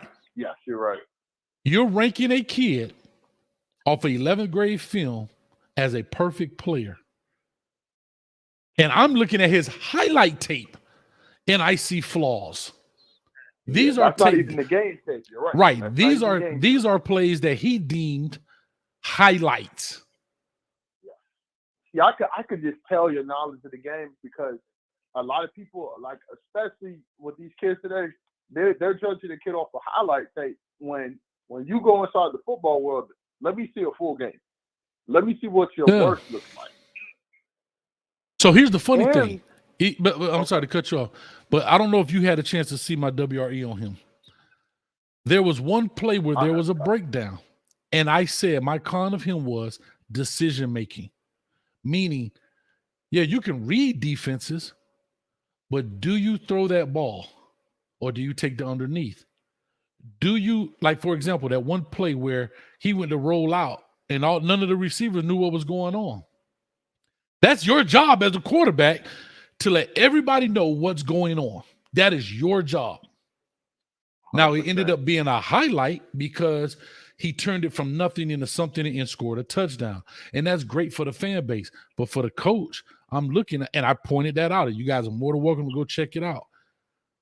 You have to, and I think I even made a little funny thing in there with his uncle. Now, Omaha. That was a perfect time to call an audible and make sure everybody's on the same page. Now, he's only 11th grade right there. So I don't hold him feet to the fire for that. But that goes to show you he's not a 1.0 player. Exactly. He's not yet. Coach, I got one more question. Go for it. Mm-hmm. Have you noticed back in the day, a 5-star ranking meant something different. They didn't just give out 5 stars like this. Now they give out 32 five stars. Mm-hmm. Back in the day, like a 5-star was a guy like James Young, Jadeveon Clowney, Adrian Peterson. Like they might give out. It was no set number on how many they was going to give out that year. Now, which I think it might be, I don't know if it's money driven or what, but it makes no sense to 32 kids, they're 5 stars. That's just not what it is. So from the understanding, super elite. I totally agree with you. But from their philosophy or their system, they're saying that they are the first 30, potentially the first 32 picks of the first round of the draft. So that's why it's 32. There's going to be 3 classes in the draft. There's going to be 5th-year seniors, 4-year guys, 3-year guys. That's inaccurate. Well, I mean, I believe that 100%, but that's their system, and that's what they go off of. Also, you know what else helps the Manning ranking? They said they put this in there, is that the legacy, right? The lineage. Who did their father play? Did they have an uncle who played? Well, hell, you got 2 uncles that were 2-time Super Bowl winning. You got a grandfather. I mean, so that's big. I don't know how much that plays into a kid's. Like for me, that would be like a 2% deal to his overall ranking, because how many kids just through history have lived up to their fathers or even their mothers' athletic ability? No, when I say that, meaning you've had women who had WNBA superstar and their kids ain't no basketball player. That's why I said women too, meaning like, or even in high school, their moms were track stars, and these kids, you know, they fast, but they not track. So that's why I brought up women as well. That's part of your DNA. And so what I'm saying is, how many, the great Michael Jordan, right? No, there's plenty of examples. There's plenty of examples that it doesn't, and there's plenty of examples that it does. But I guarantee there's more kids out there that did not live up to their parents' hype and ability than there are. You know what I mean? Which is unfair. Which is unfair to Arch. The pedigree, yes, he may Rashada. be a great player, but come on, look what he has to live up to. Like, Yeah, seriously. and you're setting him up for failure. To me, he has to be strong. His family has to be strong. But to me, that's unfair to him as a young man. That you're basically telling him he don't have any room to grow. Yeah. Like, to me, that's unfair. That's super unfair to him, because now you'll have people like Skip Bayless calling him a bust. You'll have people. Man, I'm just saying, this is what happens. Then you'll have people like Skip Bayless who comes on. He's terrible. He should never. But now, mind you, I just watched Skip Bayless. What Skip Bayless did? He's a generational talent. He's a this. He's a that. Now, I don't understand why he went to Texas, but he can do it all. And then when he comes to the league and he throws 4 interceptions in a game, Skip Bayless, Skip. And you know what Skip Bayless gonna say? I hear everything you're saying, but he is a bust, and he gonna hit his hand on the table, and he gonna wear a little Lil Wayne chain on Friday, looking corny. I worry about that. Like, I mean, I watch his tape, and then I'm like, okay, well, what would this guy do in trash power versus Miami Central, Miami Northwestern? I agree. What would it look like if Max Edwards' son is engaged to Arch Manning? Will we still be talking about the same kid? I don't know. You know, Has he met a Reuben Bain? Yeah. You know what I'm saying? It's Has he stared Reuben Bain in the face before he threw that football? Nah. Come on So- now. It's you know what I mean? It's and that's the thing with evaluating quarterbacks. You really don't know what you got until they really get in that fight. I totally agree with you. And here's my deal, right? I haven't seen a whole game of him. There's a guy who put a tape out. One of the guys, I think Dante sent it to me. Matt Be Great. Matt, I can't think of it. Something like that. Where it's like, I told you the truth about Arch Manning, or I tell you the truth. His name is Matt something. Oh, yeah. I've seen the video you're talking about. I know what you're talking about. And listen, I think clickbait. It's good work. Yeah, but I kind of like the stories he tells, but on that one, I didn't like it because you're tearing the kid down who did not rank himself. Yeah. Like that, to me, that's bad. Like, you can't, like, you're basically hating on this kid because his last name Manning. And he's not a social media guy, so it ain't like I'm the best thing since sliced bread, blah, blah, blah. No, he's not doing any of that. He just goes out there and competes and plays. And because his last name, it's like you're being punished all because your family's good. And that's not, to me, that's just not fair. Matt Be Great, yes. Thank you, Clarence. They be adults and don't realize, like, Arch Manning only been driving for 1 year. This is a kid. He only had his license for 1 year, probably. You know what I mean? Yes, sir. Yeah. And, you know, just to put it in, because people don't be understanding. They think these guys pros. Yeah, but again, it's a fan base, fanatics. I get it, but I don't like, and that's kind of when I go back to Skip and Jalen Rose when he was getting on him. You know what I mean? Like, you can talk about people's gameplay, but you don't have to belittle them, right? We can talk about that, but we don't have to say he's trash. You know, the kid can play, and I'm not saying he's the best quarterback in this class. I'm not saying that either. He's definitely not a 1.0. I don't think there's anybody that's a true 1.0 kid. Like, you got to be, like, bro, if I had to look at a kid right now, I'm gonna be very honest. From what I've done so far, that dang on Reuben Owens. Yeah.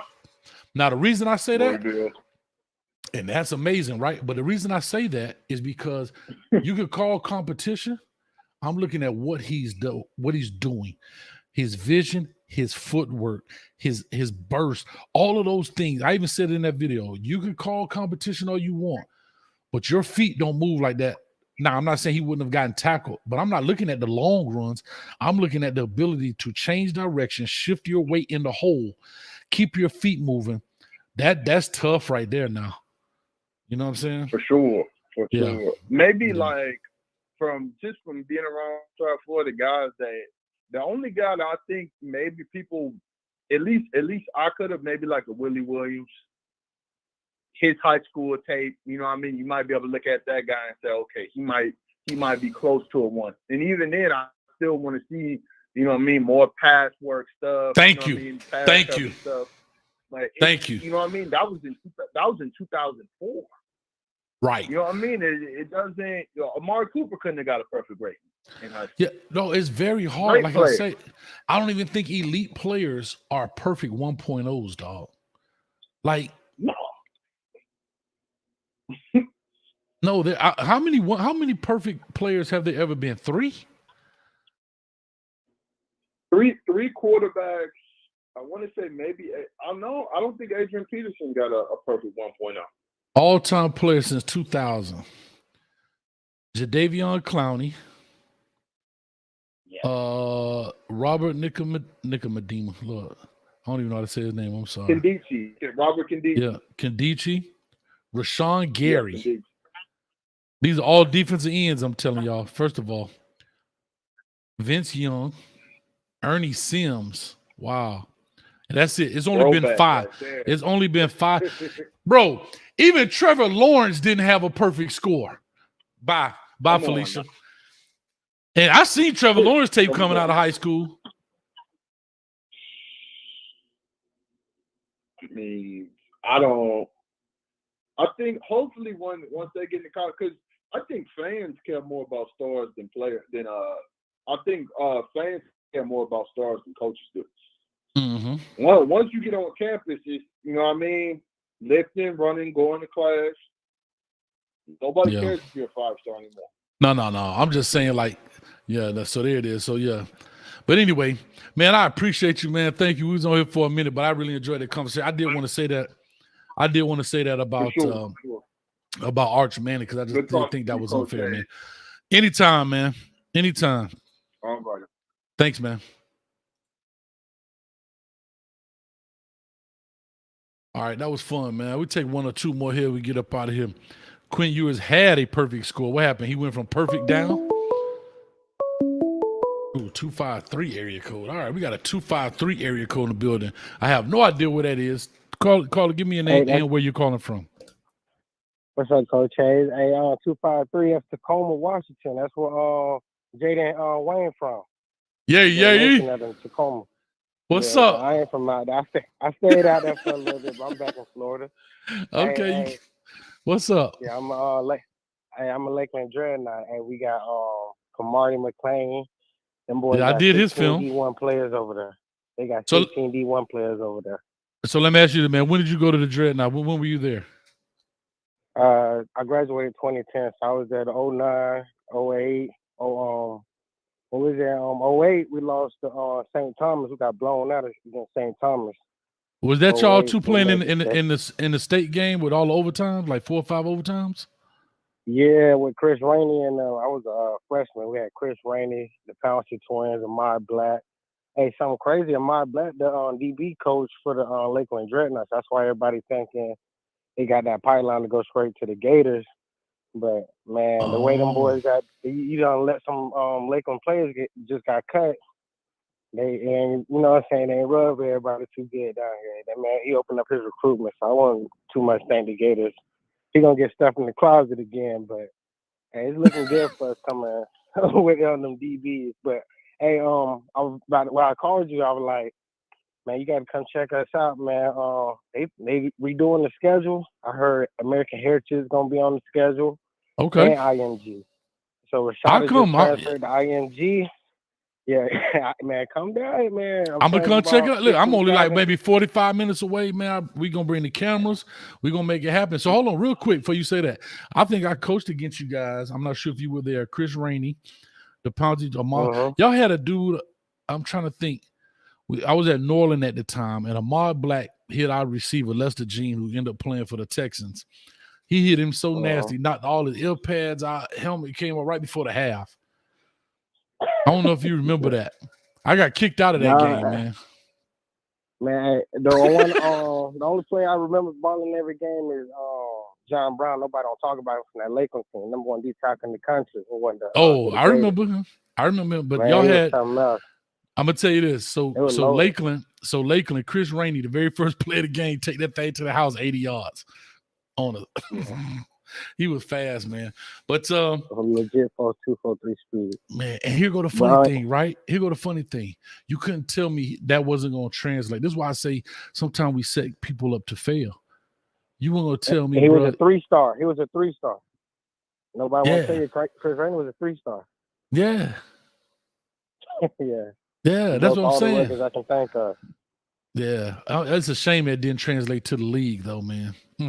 That's funny how that works. He got kicked out the league. He made it. Well, I know you made it, but I'm saying there, listen, he wasn't really playing. There's a such thing as trouble and trouble. If you could ball, ask Pat-Man Jones, ask all these players. They find Antonio Brown, Ray Rice. Ask all these players. If you a real baller, they cover one album. I don't know what happened, coach. So I'm just saying it's funny how those type of things, you know what I mean? So, but anyway, yeah, man, no, I'll definitely come check you guys out. Do me a favor. If you follow me on Twitter or something like that, shoot me the schedule when you get it, man. And we'll definitely set it up and come through. Yeah, I'll do that for you. But yeah, they looking at playing ING at home. You know, they got Riley Williams, a potential commit, Jada Rashada. I mean, you know, they're going to give Camardi a chance to go against the number 2 and the number 3 receiver this year against, you know what I'm saying? And what's your boy from Cornell Tate? Cornell Tate, yeah. So you got Rashada Tate connection against Kamani. I ain't gonna lie, I ain't throwing that jump towards Kamani. I ain't throwing it. Hey man, I ain't throwing it. I ain't throwing it. Yeah, they too deep like at DB, so they top 8 DBs all got D1 scholarships. Yeah, that's fine, but they ain't commodity claim. You can't all play at the same time, but I think Kamari need to play on receiver this year. Yeah. I mean, they loaded on DB, but they got a quarterback. They got what's the guy that just died? He used to play for Lakeland. He used to be a part of them championship teams. He was a fullback. Going blank. His son played for him at running back. They got fullback, running back. Man, they loaded.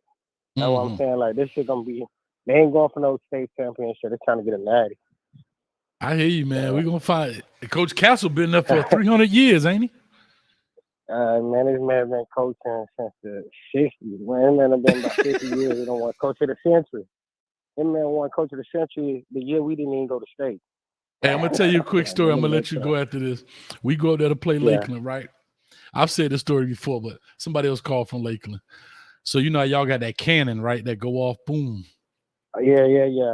So we go up there, and you know you kind of cross the field from each other when you come out through the locker room.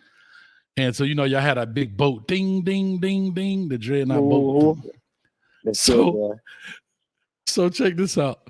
So one of the guys walk up, and the cheerleaders over there, and the coaches over there, and the cheerleaders and the coach lady say, "Hey guys, real country guy. Hey guys, I highly suggest y'all move. This cannon about to go off. It's like a big gunshot." So you know, New Orleans, we in the neighborhood. We get it. One of the cheerleaders say, "We ain't scared of no guns," right? That ain't loud, man. Hey, that boy say, "All right then," and he walks off. So they coming out, ding, ding, ding, with the bell ringing and all the stuff, the lights going off, and we come through, and all of a sudden, boom! You see on tape, man, them chicks, they done got low on the floor. They done laid down.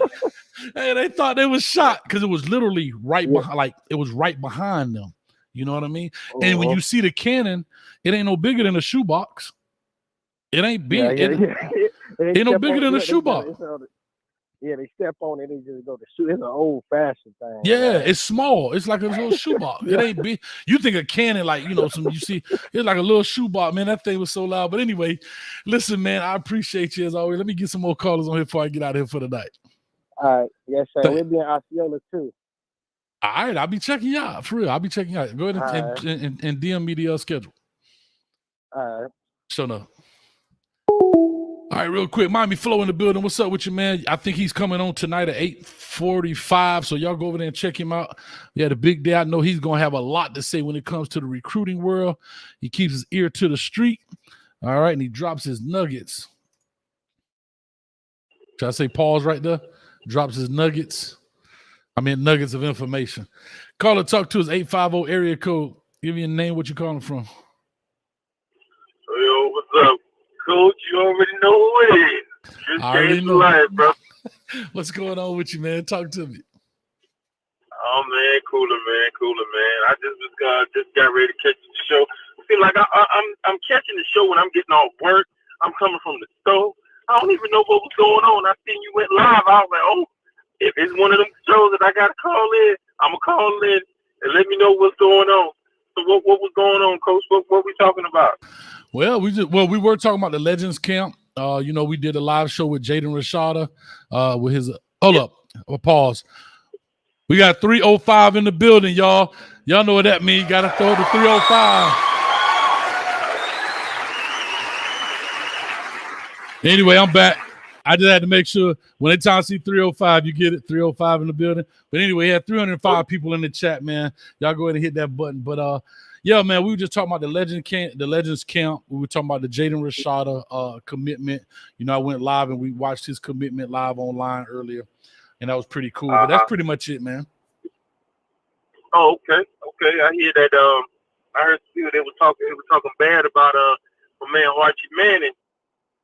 Not in here, but from other places and stuff like that. That they were going, they don't know why he went, to Texas or whatever. Why he go to Ole Miss? Why he?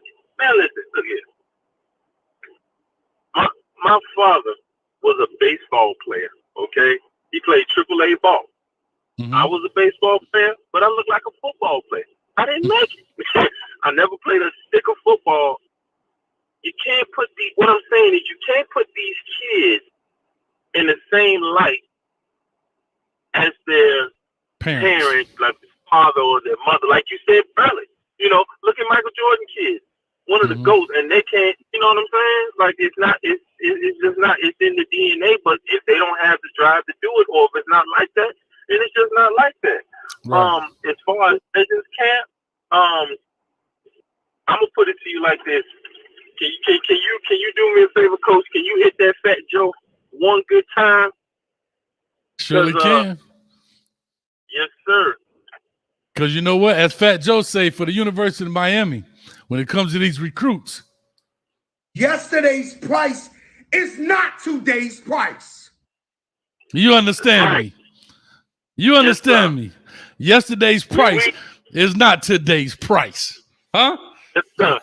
Yes, sir. And we got that boy Rashada. And I know Florida fans, they might be a little sick or whatever the case is, or they might hit you with the anyway. No, the reason why he didn't want to go to Florida, anything else, is because of that slave, that grit, that whatever that food was, dog. I ain't never known macaroni and cheese to be like soup, bro. That thing look like that thing look like some chicken noodle soup, man. Some ramen noodles, man. Please, man. I got cream of soup and cream of chicken that looks better than that. I don't know what kind of hospital looking ass food that was. I don't know who they eat that garbage. You know what I'm saying? That's that swamp food. That's what it is. Swamp food. Trump nothing. I'm throwing shots and I said what I said and I meant it. I meant it. I love it, man. I love it, man. Well, I appreciate you, dog, as always, man. We got us a 99-cent donation here from Untrapped Mind for the super chat. I appreciate that so much, man. But, yeah, like I said, man, hey, it's just a fun day. I'm about to get up out of here in 2 minutes. I'm going to take one more call and be out for the night. Coach got a lot to do. I got to go ahead and edit this video for tomorrow, man. I'm dropping these WREs like hotcakes, man. Somebody just put in there, we hit 22,000 subscribers today, just a few minutes ago. The goal is to can we get to 25,000 subscribers before the season start? Is that asking too much? That's 2 months. If I could double ping it and put and subscribe and do it all over again without losing my first subscription, I would. But I got one thing to tell you, Coach. Remember when I called in and you talked about what we wanted to see from the spring game, right? Remember I told you I wanted to see grit. I wanted to see things different. That's what I wanted to see. Now, you had your Paradise Camp. Now you got your Legends Camp. From what we've seen was exactly what we expected from Mario Cristobal. Now, I'm not saying we're going to go 12-0. I'm not going to say we're going to go 11-1. But we're not going to go 7-5. I can promise you that. It's a whole different ball game with a whole bunch of different players. Now we got it to where we can have our players to stay home. We've never had this many people come to that to the Legends camp, because those legends are what built that foundation. Mm-hmm. So what we have now this season is going to be a whole bunch of stuff that's going to be changed. And that's the great words of my man Michael Irvin. As he said on that reunion show, once we set our feet in the sand, whoever comes behind us, they're going to be stepping in the footprints of greatness. I'm out, Coach. I love it, man. Okay, dog. I appreciate you, man. Awesome. Great call, man, by my man. I love it, man. Anyway, real quick, that was awesome, man. I'm telling you, Michael Irvin should write a book. He should have a book of just those type of sayings. We would call it Michael Irvin-isms. Michael Irvin-isms, man. Caller, give me 1 second. Let me get this dono some love. LOL 305, $25 donation. Go Canes and go Coach Hayes without the N. I love it, though. Keep hustling and keep producing quality content. Man, thank you, man. I appreciate you so much. I appreciate all of that, man. That means a lot to us. It's going to definitely help this channel grow. It's going to help us get a lot of things done, man. With that being said, and I'm giving everybody they love when this is over. I don't want to break the flow. So we got a guy on right now. Call or talk to, I'm sorry, maybe a woman. I don't know. 305 area code. Talk to us. Give us your name, where you calling from.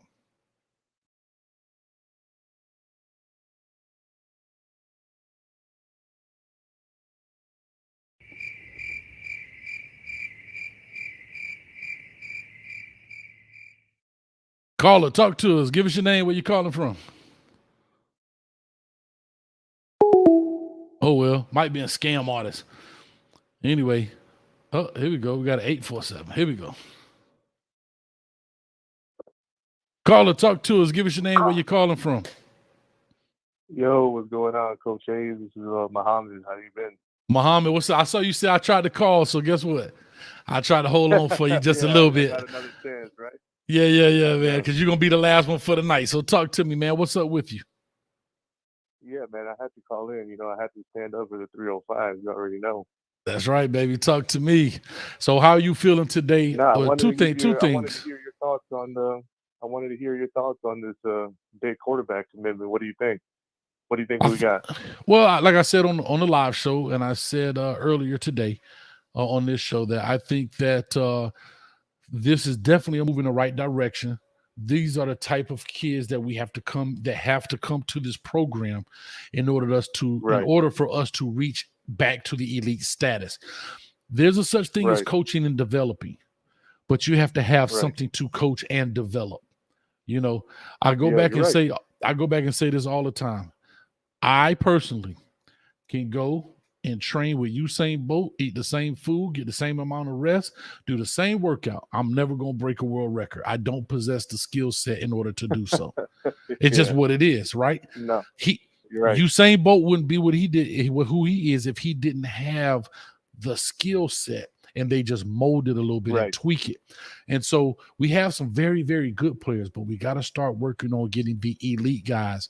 And I don't know if Jaden Rashada is necessarily elite. Again, very good, but he's highly touted. Therefore, that's going to draw in bigger guys and bigger guys and bigger guys, right? So that's where we are right now, and I think it's a great pickup. It's a great way to fill up your quarterback room with some solid competition, because I always said this: competition equals development. I don't care what anybody says. When you can go out here and get developed by the best. But if there's nobody back there pushing you, and you're the only horse in this race, it's a one horse race. You can run as slow as you want. You're still gonna come in first place, if that makes sense, right? So if you got other guys pushing you, then hey, that's going to help to your development as well. So I think it's a great move. Yeah, I agree. Yeah, I actually had in my phone before I did an update. I used to have a saying on my phone. It says competition creates extinction. That's what it said on my phone. Competition creates extinction. And that's just what it is. That's If you don't, great, yeah. if you don't That's a compete great every quote. day, Yeah, you're right. Because even a guy like Michael Jordan in his Hall of Fame speech, he said that in his speech. He's like, every day he was competing against his roommate. The roommate had no idea, but he was competing against him because he was the so-called number one player in America. So Jordan would go at him every day in practice. You know, that, I mean, you know, so that goes to what you were saying. Iron sharpens iron. Yes, sir. It definitely does. And I don't care what anybody says. And if you think about the Kane legends, that's what I'm gonna call them, the U legends, they all got the same story. Man, every day you're gonna do this. I was on a Twitter space the other day. Antonio Tripp was in there, and Lance Leggett, and somebody else was in there. And they say, boy, I hope you're ready to fight. Because it's gonna be a fight on that field, boy. Because somebody gonna want to get the best. Like, it was that competition. Those type of things. You have to be, you gotta compete, bro. Yeah. You have to compete, or you will You perish. had to compete, yeah. They always say they all like fought each other, but they never did nothing below the belt. They always, you know, they always kept it, they always kept it, you know, neck up on the field. Sure. But yeah, no, that's why I love this kid. I think he's coming in. He's seen Emory Williams get accepted to the Elite 11 camp, and he was like, "Nah, bump that. I'm still gonna come." So and he even said it in his the thing I was watching on your live show. Appreciate it. He's like, "I'm ready to come in there and compete." Yeah, because here's the deal, right? I don't care who you are, and people have to stop this too when it comes to quarterback. You got to stop thinking people are not going to compete. These coaches have to have 2 people in these classes every year. You don't think they're going to recruit another quarterback for the class of 24? You're out your mind. They're going to recruit a quarterback in the class, as they should. And you want to know why? Because you have to plan for somebody leaving, somebody being hurt, somebody having career ending. It is what it is. It is. Now with that transfer portal. Well, right, but but that's part of why they're going to definitely recruit more, because guys can go up and leave. Do I believe somebody's going to leave from this program? Yes. I'm going to say this, and I don't want to be a Debbie Downer, but I think personally, it's my personal opinion, I believe that Emory Williams is the insurance policy right now for the quarterback room. I agree. I hope that makes sense what I'm saying. I hope I don't. I agree. The Twitter sphere don't kill me. I agree. Meaning that I take it back to that. That's like the Washington draft. Remember, like years ago, they took Robert Griffin, like number 2 pick or something like that. But in the 4th round, they took Kirk Cousins. Remember, like it was like their insurance. Yeah, I think that's like this is like kind of like that. Like we got our big talent guy, Rashada, but we got our Kirk Cousins, in Emory Williams as well. And just in case something happens, something goes down, guess what? Right. What if Rashada decide, hey, I'm homesick, I want to go back to Cali? It happens, right? Yeah, you're right. Yeah, just because we got palm trees don't mean it's California. Yeah. That's true, because I remember I lived, I remember I'm doing this travel nursing. Every time I leave for a few weeks, I'm like, damn, man, I want to go back home. So it's, you know what I mean? So I agree with you. I don't know. Ain't nothing like the crib. Bro, I went to Dubai. I ain't gonna lie. By day 4, I was like, I'm ready to go back to the crib, boy. Like, I'm ready to go home. That's how it is everywhere I go. Yeah. That's how it is everywhere I go. After like a week, I'm like, all right, man, I'm tired of this shit. I want to go back to the 305, bro. Like, I want to go see my girls. I want to go see. Yeah. I want to go eat real good food. I want to go hear real music, be a part of real culture. Different demographics.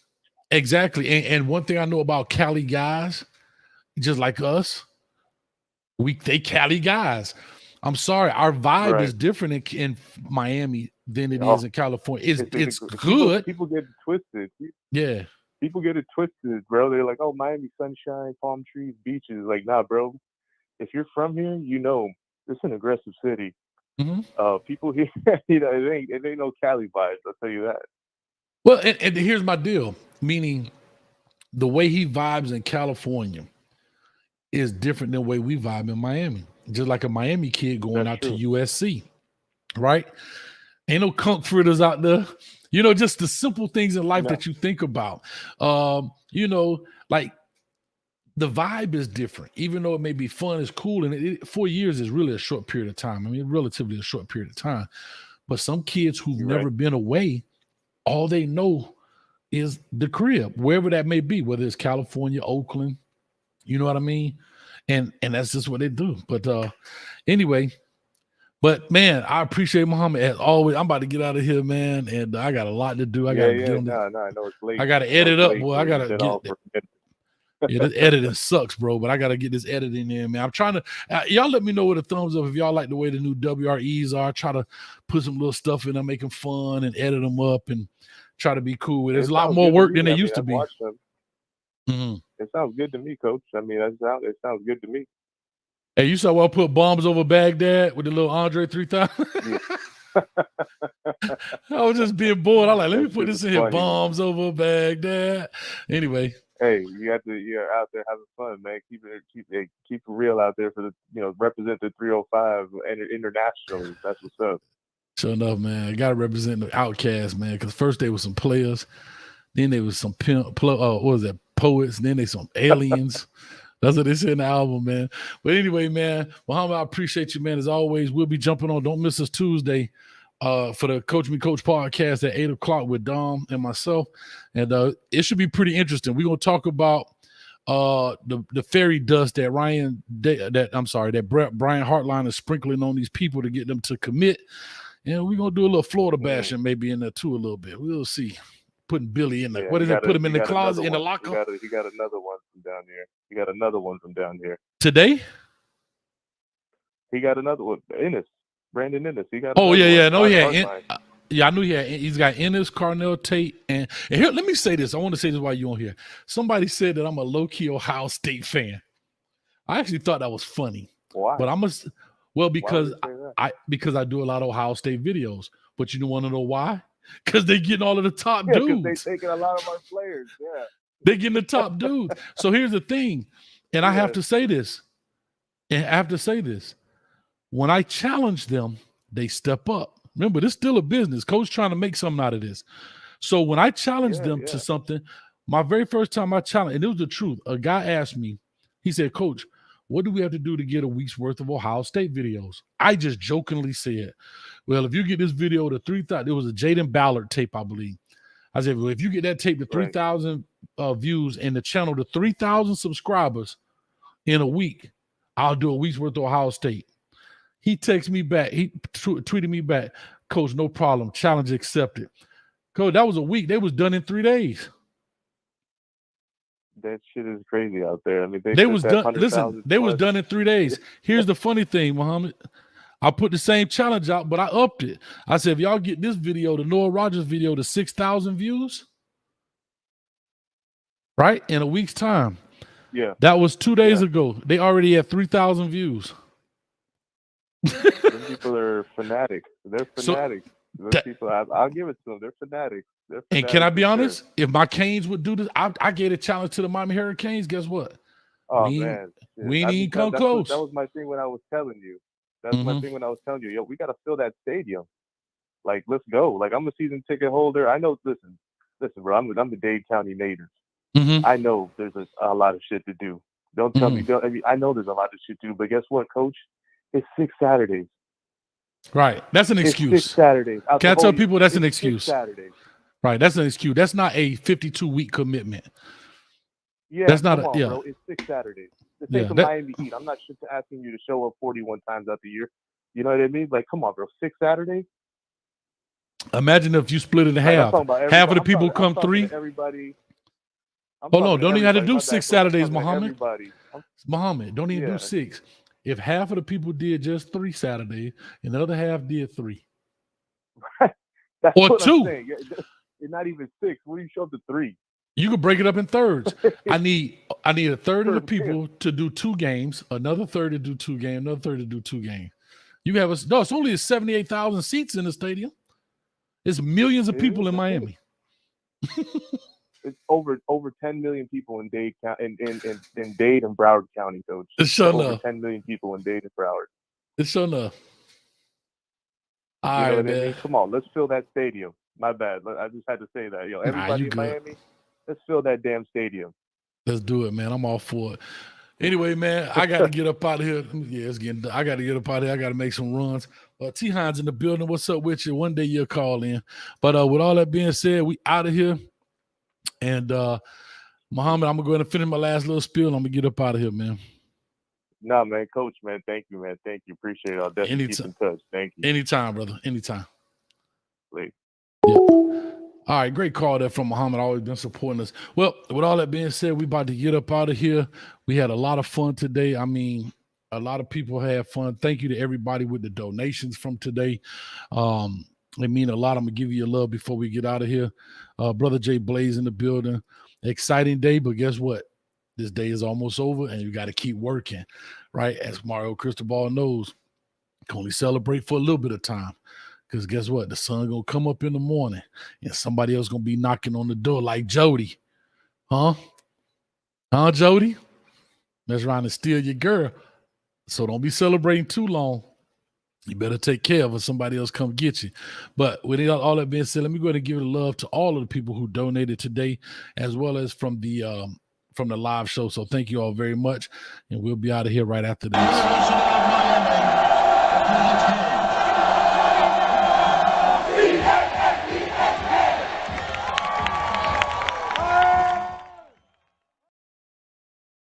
All right, y'all. Love you. Appreciate you. Go Canes. Love, peace, and hair grease. Hit that like button. Hit the subscribe button. We're on the rate of 25K. Let's go ahead and do that. 25,000 subscribers before September 4th. Let's put the goal out there. Let's make it happen. All right. With all that, we gone. Peace, love, soul.